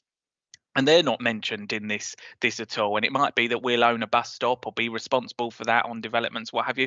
And that's missing. So I think there's fundamental flaws in this, that significant parts, really important parts to my residents, are missing from this document. Paul's question. The first thing I wanted to say was that I concurred with Baroness's with Sharon's comments about the environment section, and it strikes me that one of the things that we are looking at is not just the LNRS, but also our own assets in terms of biodiversity net gain off-site. And actually, I do think that having a section in there that refers to our intentions, aspirations, direction of travel in terms of a nature network across Hertfordshire would not be out of place, if you like. Excuse the pun. It wouldn't be out of place in a placemaking guide, because I think that's actually something that we ought to be cognizant of. That our nature network, emerging nature network structures should perhaps be able to influence where places are made in Hertfordshire, if that makes sense. So I do think that there ought to be something in there. The question that I had was to express just a little bit of caution, a little bit of concern. The idea of this is to bring everything from the different disparate parts of Hertfordshire County Council in terms of their requirements through Section 106 and so on, together in one single place. But if they're also still separate in the different service areas, is there the potential here for updating not to be 100%, and for a developer to go, well, this says this over here and you say that over there? Actually, I wasn't sure. So I just want to be certain that we've got the procedure nailed down to make sure that changes in a service area immediately feed through to this placemaking guide. And I give you one example. The recent changes to household yield numbers for schools. If we were saying one thing in one place and another thing in another place, a developer would find it and utilise it to beat us up with. And I'm really keen that we avoid that. So a little bit of reassurance that we've got those nailed down would be very much appreciated. Yeah, so that is been sent to documents that you, yes. Yes. Sarah, can I just take notes again before we comment? Sorry, I forgot to add also, we'll be responsible for new drains potentially that are built on developments, and flooding is another major issue, and that's not covered within this document, and they're just as important assets that we will be responsible for as an authority. So I think that they need to be added in. And I think, Chairman, I think this document needs to go away and have some more stuff added to it, because I think it's good progress, but I think it's incomplete. Okay, I must admit I'd rather do that on a first revision than go away again now. So, thanks, Chair. Yeah, I think we're in the midst of quite a few complicated discussions on a number of strategic sites at the moment, but I completely take the point about bolstering some of the drafting and the wording around the natural environment with reference to natural assets, LLFA considerations, for example. The team have developed, as the chair referenced, a suite of documents, of which this is one. We have 3 principal documents, one which expresses our engagement from a Section 106 perspective, one of which expresses our engagement on local plan work. And then this was a supplementary guidance document to help with strategic master planning, intended all to complement each other and cross-reference each other alongside all the other strategies that the County Council operate. I'll defer to David on the specific points about cross-referencing to things like highways. Yeah. Thank you, Sarah. So the point about highways, they've got their own guide coming out, the Place and Movement Design Guide soon, and that is that covers everything that was mentioned in the question, but that is a very, very technical document. It's 700, 800 pages and goes into detail on things like drop curves and zebra crossings and that kind of thing, as well as big junctions and location. The target of this document, and it's the locational criteria, that is very much, if you think about when you come to a site master plan, you essentially have a big field and you have a checklist of things that need to be fitted into that. That is where this document comes in, and what should be roughly close to other things. How can you make sure that as a collective, whether it's housing and schools and a local centre or a little area of shops, how do they complement one another? How do they ensure that you multiply the vitality of that place, and therefore you make the service provision, like the facility we're after, not just fit for purpose, but an absolute key part of that future community that is used and actually gives all the future residents of this place the services they require. The element of highways, and we had numerous discussions with highways about this, is that they come from it as a very technical element of exactly what should that connection look like in terms of either the construction of that path or road or whatever it is, but then the width, how does that link to the pedestrian path, if it is whatever they want. That's not our remit, but there's a difference between the high level considerations that need to be taken place in terms of roughly placing what facility should be where on a large scale development, and the very technical element which highways this guide will come to, which is exactly what does that connection look like. And that is a very technical thing, which then makes this guide incredibly long, but then incapable of being updated quickly with the lessons that we learn site by site as new sites come forward are these very specific facility issues.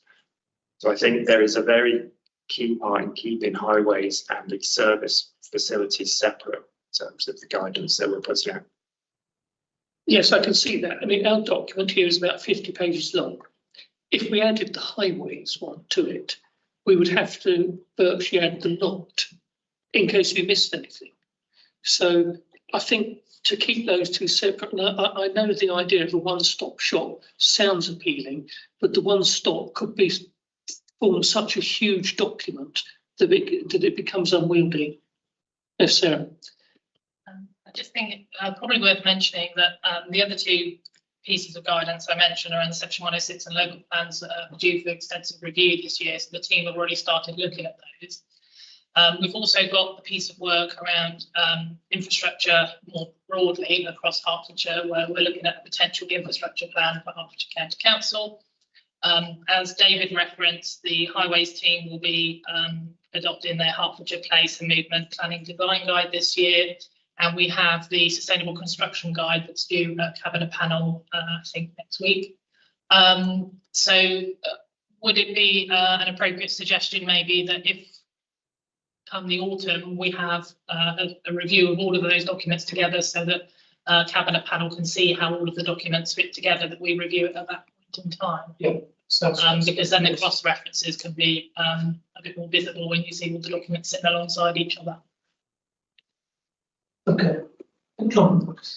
No, I just wanted to say, this might be more for adult care services, but I thought that the pages on dementia care, extra care, care homes and adult disabilities generally were really impressive. Okay, I'll read the recommendations then. That the Sustainable Economic Growth Cabinet Panel is invited to recommend to Cabinet the adoption of the Hertfordshire County Council Service Provision and Placement Guide and its publication on the Council's website. And this panel is also invited to recommend to Cabinet that the chapters can be updated under delegated authority by the Director of Growth and Place, in consultation with the Executive Member for Sustainable Economic Growth, alongside the relevant Director or equivalent, in consultation with the Executive Member of the respective service areas. So we're happy to do that. Could I just say I'd be much more comfortable with the recommendation if the comment about the review was mentioned. I'm happy to do that. Can we therefore add that we will, in the autumn, review this document when the other documents are available and look then if we need to update it? Okay, on that basis, all those in favour?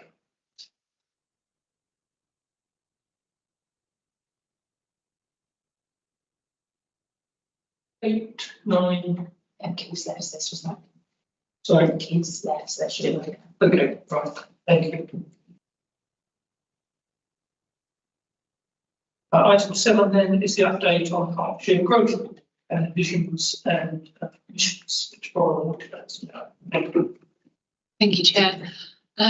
So members have been shared with a copy of the final draft of the Herts Growth Board vision and missions, which were ratified by the Growth Board on the 17th of January, subject to a few minor amendments. Members have also been shared with the Herts Growth Board engagement report, which sought the views of residents, communities and businesses and wider stakeholders on the draft vision and missions. And it's just worth mentioning that this item is for noting only at this point. So during 22-23, Herts Growth Board agreed that the original ambitions that were set for the Growth Board when it was established needed to be reviewed, particularly to reflect the significant changes affecting Hertfordshire economy post-pandemic, as well as our environment communities. Also, it was an opportunity to review how it repositions itself in light of future opportunities and following its unsuccessful ambitions to secure a growth deal. The Growth Board vision and missions will effectively set the direction and strategic intent of the Growth Board over the coming years. It seeks to set our ambitions for good growth as a partnership across all county council, district, borough councils, the LEP, the Police and Crime Commissioner, NHS, as well as government, and also seeks to include support and engagement from our anchor institutions, including the university, further education colleges. This vision will complement and seek to add value to both local plans in particular, so it doesn't seek to override those as well as the national strategies that are set by any government, so we'll need to be agile to those as they emerge. But it also helps to achieve a common purpose for growth in our county and seeks to bring in more investment, both from the public and private sectors, as well as help us to secure future deals into the county. So the vision incorporates the relevant feedback that we received through the engagement campaign that we ran during the autumn period, through which we received over 4,000 responses from residents across the county. And there was overwhelming support in the report that we received back for the vision and missions, particularly for the economy mission. And obviously you heard from the LEP today that they'll take a leading role in driving that forward for us.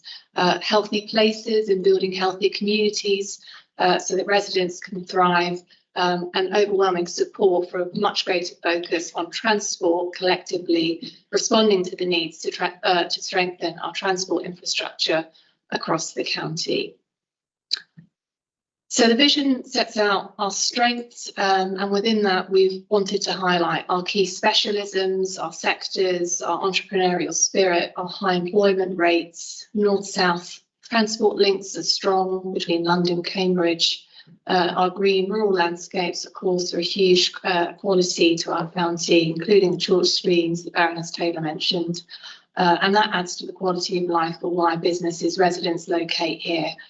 But also we recognise the challenges through the data that we've looked at, as well as the responses that we receive from residents in terms of the pockets of deprivation that we have across the county, inequalities between certain communities in terms of low pay, low skills, health and digital connectivity, particularly for some of our rural parts of the county. Our ageing population poses challenges for us, as well as our access to affordable housing.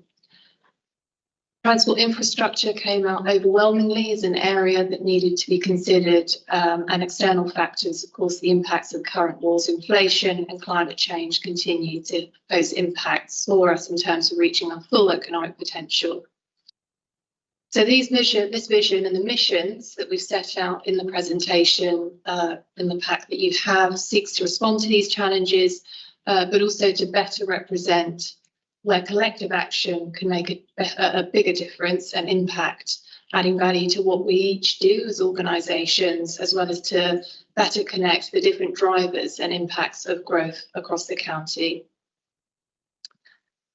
So in terms of the vision, there's three aspects to the vision that you have in front of you, and that's around our sort of boosting our vibrant, resilient economy here, seizing the right opportunities for our county, enabling our residents and businesses to succeed, healthy, inclusive, safe and better connected communities who thrive and continue to enjoy Hertfordshire's quality of life, and a place that grows responsibly, celebrating its heritage, diversity, rural and green landscapes that makes Hertfordshire special.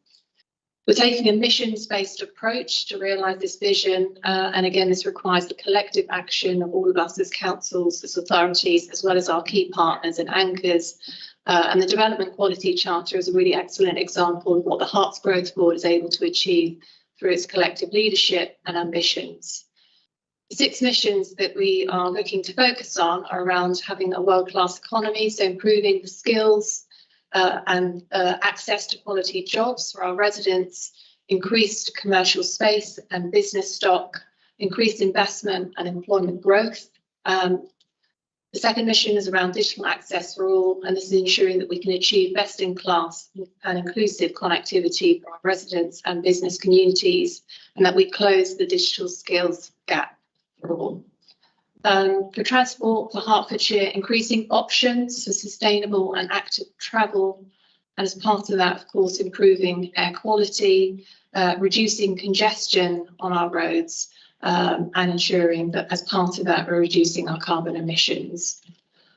Sustainable County threads through all of these missions, but we felt it deserved a mission in its own right to ensure that together we continue to take actions, as we've heard today, to reduce carbon emissions, improve our biodiversity, improve access to natural green spaces, and of course support our growing green economy in the county. Healthy Places for All, again, is cross-cutting across many of these missions. Again, the board felt it deserved a mission in its own right. And again, this is about increasing health and well-being in terms of the infrastructure, particularly linked to the development work that we all have responsibility for. Again, better access to natural green spaces, improving and increasing active travel, and as part of that, improving air quality. And the final mission is around the role that Growth Board can play working together in terms of increasing access to the right homes in the right places. And this is about quality, affordable, sustainable, social and specialist homes that are built in the county, again, through our collective efforts, reducing homelessness, and the big ticket is how we can further increase government investment into the county through our collective leadership and convening power. Key next steps for the Growth Board will be to produce a publishable and accessible version of the vision and missions, and we're planning to do this on the 28th of February at the Infrastructure and Development Board, who contributed quite significantly to the contents of this. The engagement report, the full engagement report, will also be published alongside the vision, and we'll be looking for opportunities to do more roadshows with Growth Board members to continue to engage key stakeholders, businesses. This was a key ask of our stakeholders, that they wanted more access and opportunity to meet with Growth Board members and engage.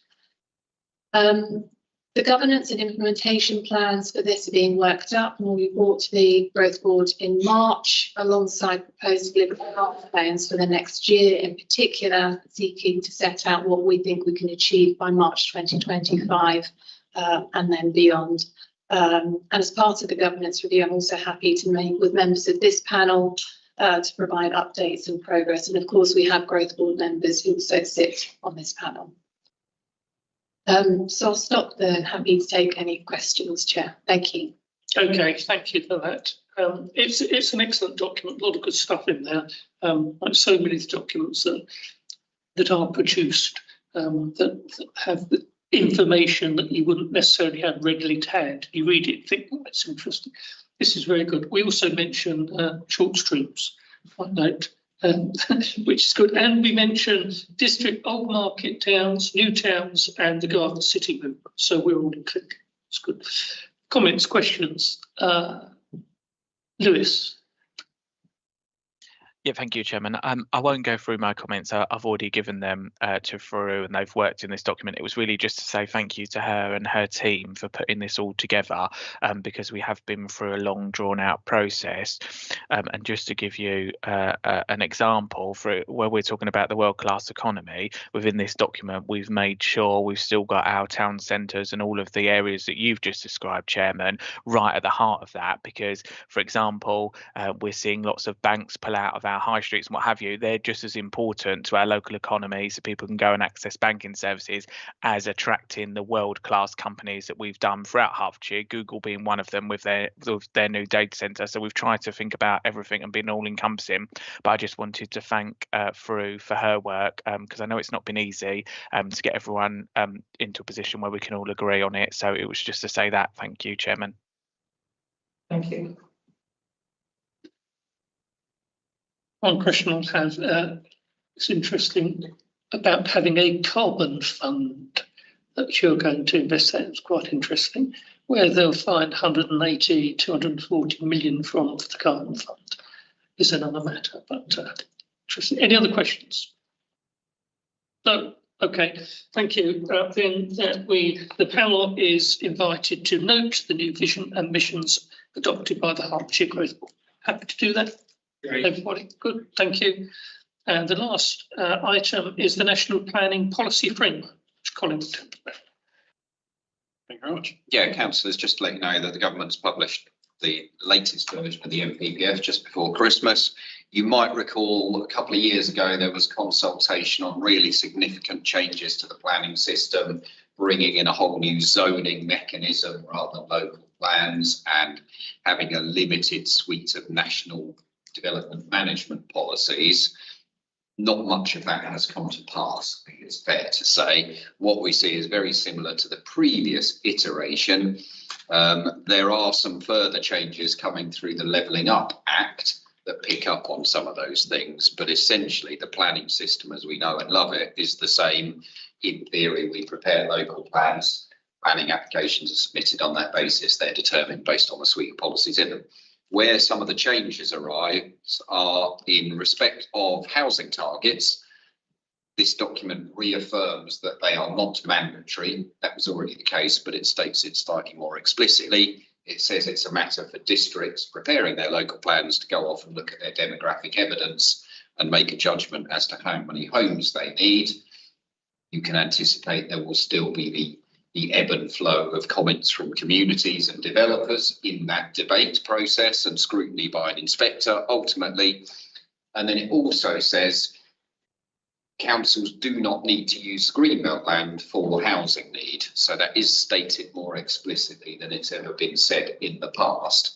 But again, if a district feels it needs to go into the greenbelt, there are wider justifications for doing so, then it's still perfectly entitled to put that case forward to its community and ultimately to the inspector. The overall judgment, I would say, is the government saying, if you prepare a local plan, then that is what we want, and you will be protected from the wider winds of the planning system, you know, be favoured in appeal decisions. If you don't get on and do that at pace, then there are various penalties and risks that will apply to you. And then elsewhere, it covers things about beauty and good placemaking and extra elements on sustainability. No definitions of beauty, so it goes back to the point earlier, it's in the eye of the beholder. Districts are expected to prepare, develop design codes for their areas, so that's something we can start to see happening in Hertfordshire over the coming years. But yeah, that gives you a high-level summary of what's in there, and you know, we will start seeing particularly districts implementing that in their local planning decisions over the coming years, we can expect, and we will engage accordingly. It does also apply to us in terms of the minerals and waste local plans, so there are things we can pick up, but it is really about housing targets and greenbelt, two substantive issues. Okay, thank you, Colin. Interesting that in respect of affordable housing, planning policies and decisions should expect at least 10%, which most of us here, I think, would consider to be too low at 10%. The other interesting for me is what will happen to greenbelt development with St Albans and Three Rivers, Dacorum. still to put plans together. Three Rivers, particularly with low numbers, half probably what was originally required, whether that will now be considered satisfactory. We'll wait to see. And I think some of the wording in this is a little bit ambiguous and gives probably the inspector a bit more weight than you might expect, but we will see. Anyway, Sharon. Thank you, Chair. And during the course of the Levelling Up Bill, which was very long, it was almost a year we were working on that in committee, we kept being told, you know, whenever we raised issues like around healthy homes and social housing and so on, it would all be in the MPPF, so not to worry about it. I do think that the Levelling Up Bill was a huge missed opportunity to sort out some of the long-standing issues in planning. And my opinion is that this MPPF doesn't do that. It's tinkering at the edges. It's not actually resolving a lot of the issues that we've had. So I think it's a missed opportunity. I won't go on about my points about beauty again, because I've already made those.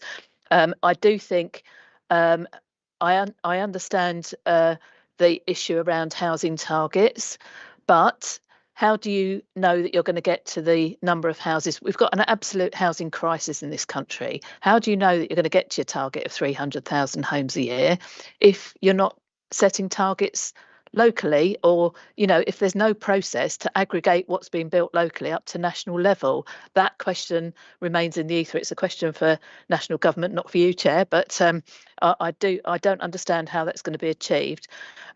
I also think that all the things we've been debating this morning around the natural environment and so on, it looks to me as though Hertfordshire is ahead of the game in terms of setting out, development charters and placemaking. That's not coming through as loudly as it should do from the MPPF. I would like to ask Colin about the sanctions and what sanctions he thinks are in place for authorities that don't deliver their local plans.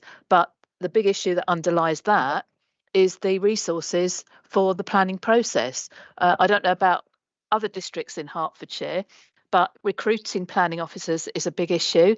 The resources in PINS in the planning inspectorate is a big issue, and the training and development for ensuring that we've got a pipeline of young planning officers coming through, I don't think has been resolved, and certainly won't be by this document.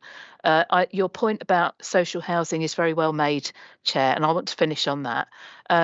We tried very hard to press for a proper definition of affordable housing in the Levelling Up Bill. We didn't succeed in that, and I think that's a great shame, because affordable housing and social housing are different things. For most of the people in my borough, what the government description of affordable housing isn't affordable to most of them. It isn't affordable on the average wage of 26,000 a year. And so we need social housing specific out, and 10% of social housing won't even touch the sides in terms of what we need to solve our housing emergency. So I think, again, not something that you can resolve, and I suspect you agree with me from your comments earlier, but I do think it was a huge missed opportunity, and I really regret that, because we had the opportunity to do something really very important, which was to speed up planning, to increase the engagement of the public in the planning process, and to tackle the issues around resources. And I think that's been a missed opportunity.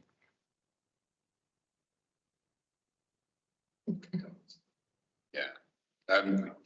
You'll be aware there's lots of parallel things coming out. So there has been money awarded to some districts that have a backlog of planning applications.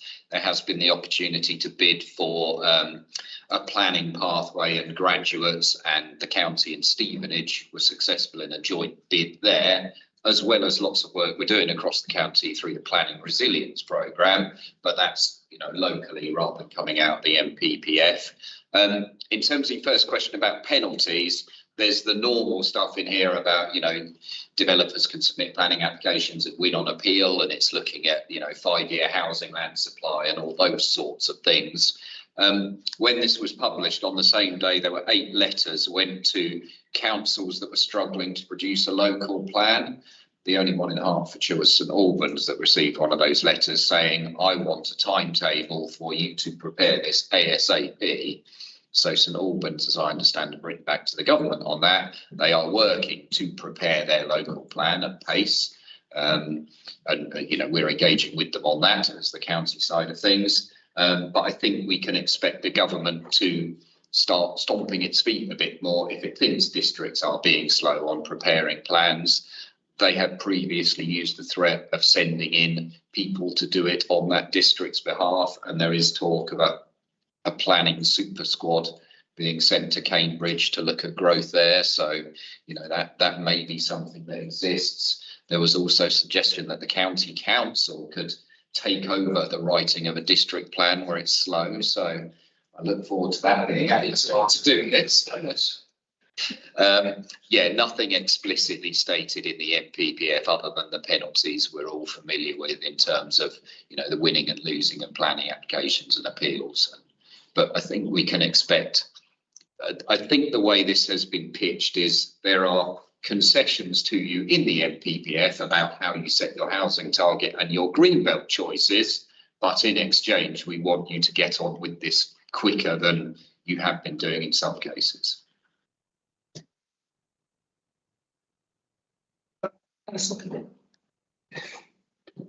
Thank you, Chair. As I said, as a member of St Albans, the PPC committee, we did remonstrate quite strongly. We have set the timetable, and we are, the only reason there was a 3-month delay is because of flooding issues. And we are working with HCC because the St Albans area is beset with flooding issues because of being on clay and all sorts of things. But I can assure you that other than that, which was forced upon us really because of the depth of the problem of having to take flooding into consideration, we are on track and are desperately working as hard as we can to get there. But I wanted just to mention the one thing you did say, this softening of the 5-year house provision. They've softened it so that we get a feeling that you could basically use sort of 2 years. But then this is a typical, if you like, rather difficult balance that, or perhaps that the government has put in the NPPF, which is it gives on the one hand and it takes away on the other, because obviously the whilst that strengthens the position, because we actually have a 2-year supply, but personally we in St Albans we don't have a 5-year. But then on the other hand, as you say, they're attempting to potentially penalise us. So yet again, I think the lack of clarity on the word advisory, etc., is very important. But we are doing our best. Perhaps I just felt I should reassure you all. Thanks. The specific question I've got is about section 4.2 in the report. And I did, when I read it, it did make me chuckle a little because it suggests that the new NPPF is a compromised version of the ideas. And I just wondered whether compromised was actually the word you intended to use in that particular context. And I just wondered what you meant by that. I'd appreciate more of an insight into it. Maybe it's the compromising of the ideas that was the... Yes, a compromise. Yeah. It's a version which is a compromise. Yes. Yeah, I just wonder if we could have a bit of a... I think I was referring back to the debate that took place last year about what a planning system should do with a balance of housing need and greenbelt, and I know that played out in the press. So I think I was referring back to that, and this is a response to try and get a balance of those competing interests and challenges. Was my sample for it. Okay. The thing I wanted to just say is that I'm a bit unclear, and maybe I'm not the only one for whom this is unclear, how and what in the NPPF can be modified without consultation, without the wider use of things like the levelling up bill to drive the particular changes. Because my understanding of the NPPF is that as a regulations document, it is within the government's gift to change it in just about any way it sees fit without any significant consultation. which is why I'm a little surprised that the subsequent ministerial announcements that are mentioned in 4.1 are not within this document, that there isn't more change, substantive change to the approach, given that the requirement to go to the House of Commons and so on, as I understand it, isn't there. But I just wondered if you had a bit more of a kind of insight into what's going on here, because it seems very unclear as to what we're doing with the planning system. We seem to be tying ourselves in knots with it, rather than coming up with a clear direction of travel as to what we want to see happen. I understand there's politics involved in it, and that always makes it difficult, doesn't it? Yeah, I probably need to do a separate paper to precisely, correctly set out the legislative status of the NPPF versus the Levelling Up Act and all the other bits of the planning system statutory framework. It's the government's statement on the policies it would like to see in the planning system. But as you know, once it's published, we refer to it when we're writing local plans, we refer to it when we're recommending decisions on planning applications. So it has significant status, but it is taken into account alongside all the other weighing up factors that go into the planning process. I think that's the right answer at the moment, but yes, reading it alongside everything else is a challenging balance. Thanks. No, I agree with that, and just a tiny bit of kind of experience from previous jobs that I've done.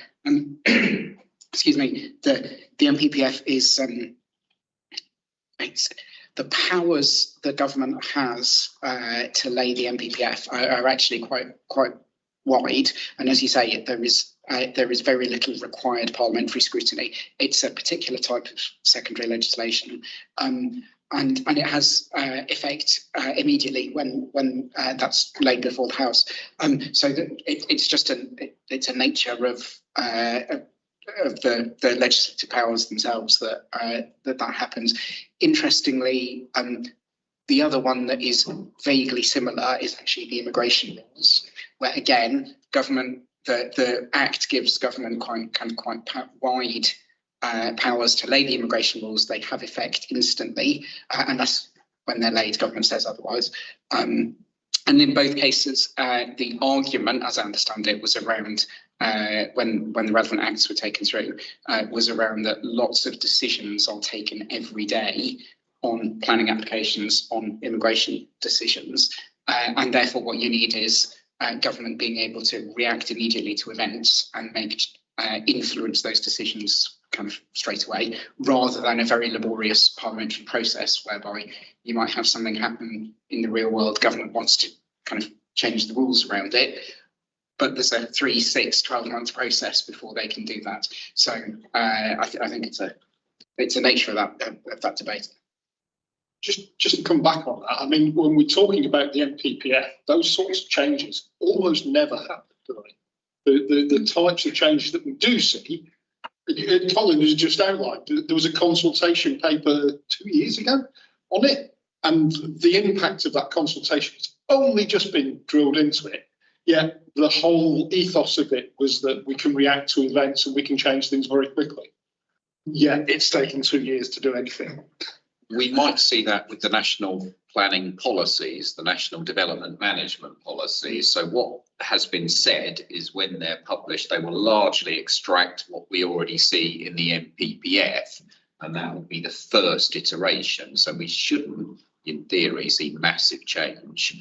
But potentially, if the government said we want a new policy on high quality design or sustainability standards, they can incorporate that into those policies and it just be published under the secondary legislation Mark's referred to, and then you could see it very quickly filter into the decision-making process in a matter of days, weeks. So they have said that, and there was a response to that at the time of, well, the planning system at the local level has a lot of consultation and debate within it, and actually, does that fit with that mindset? Should they flow through the planning system that quickly? So I don't think there's been any agreement on that, but that's the context of it. How can you turn the ship quickly when you feel you need to, versus how much of that should be a local decision-making process, but recognising that there are a few local plans out there that haven't been updated for 20 odd years, and local plans in the county that have taken, you know, close to a decade to conclude in some cases. So they seem to be worried about that balance of slow plan making, quick decision making.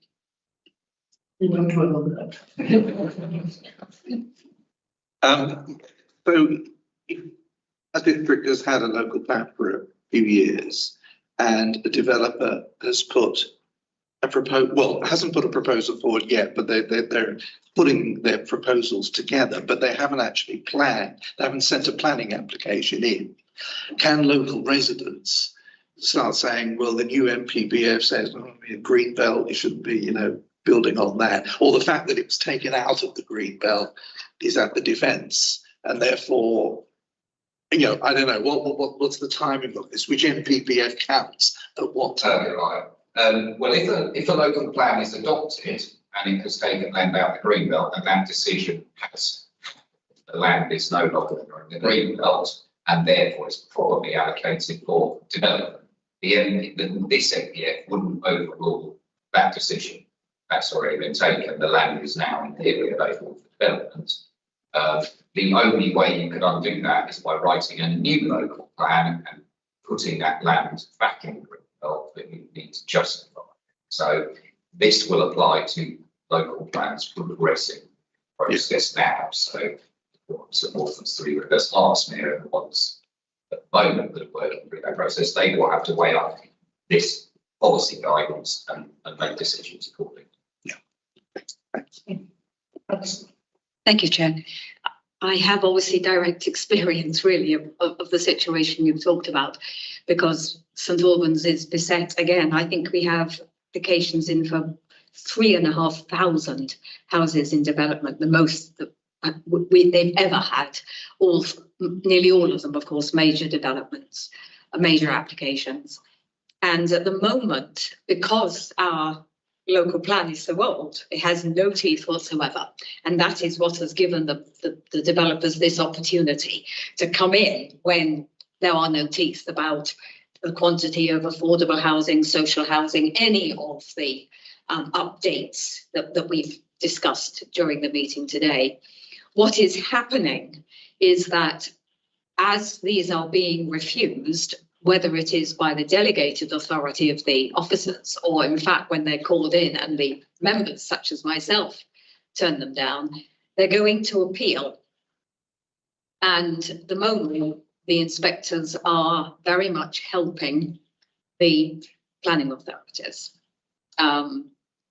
by not upholding the appeals, because as we are getting closer towards the end of the local plan process, and because the NPPF has weakened, or shall we say strengthened, the protection of the Greenbelt, and as nearly all of these applications are in Greenbelt, there have been 12 appeals across the country since May, and 10 of them were refused. In other words, the developers were not allowed.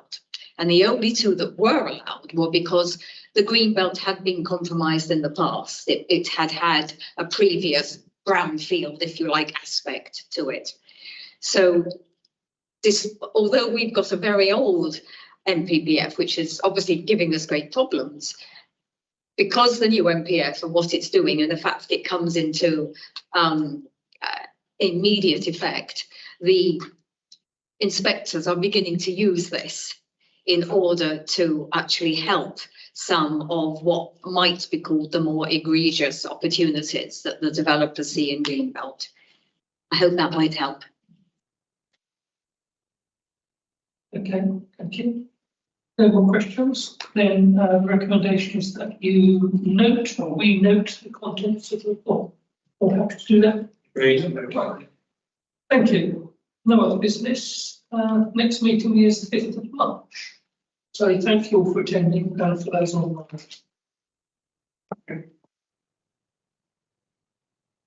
Okay.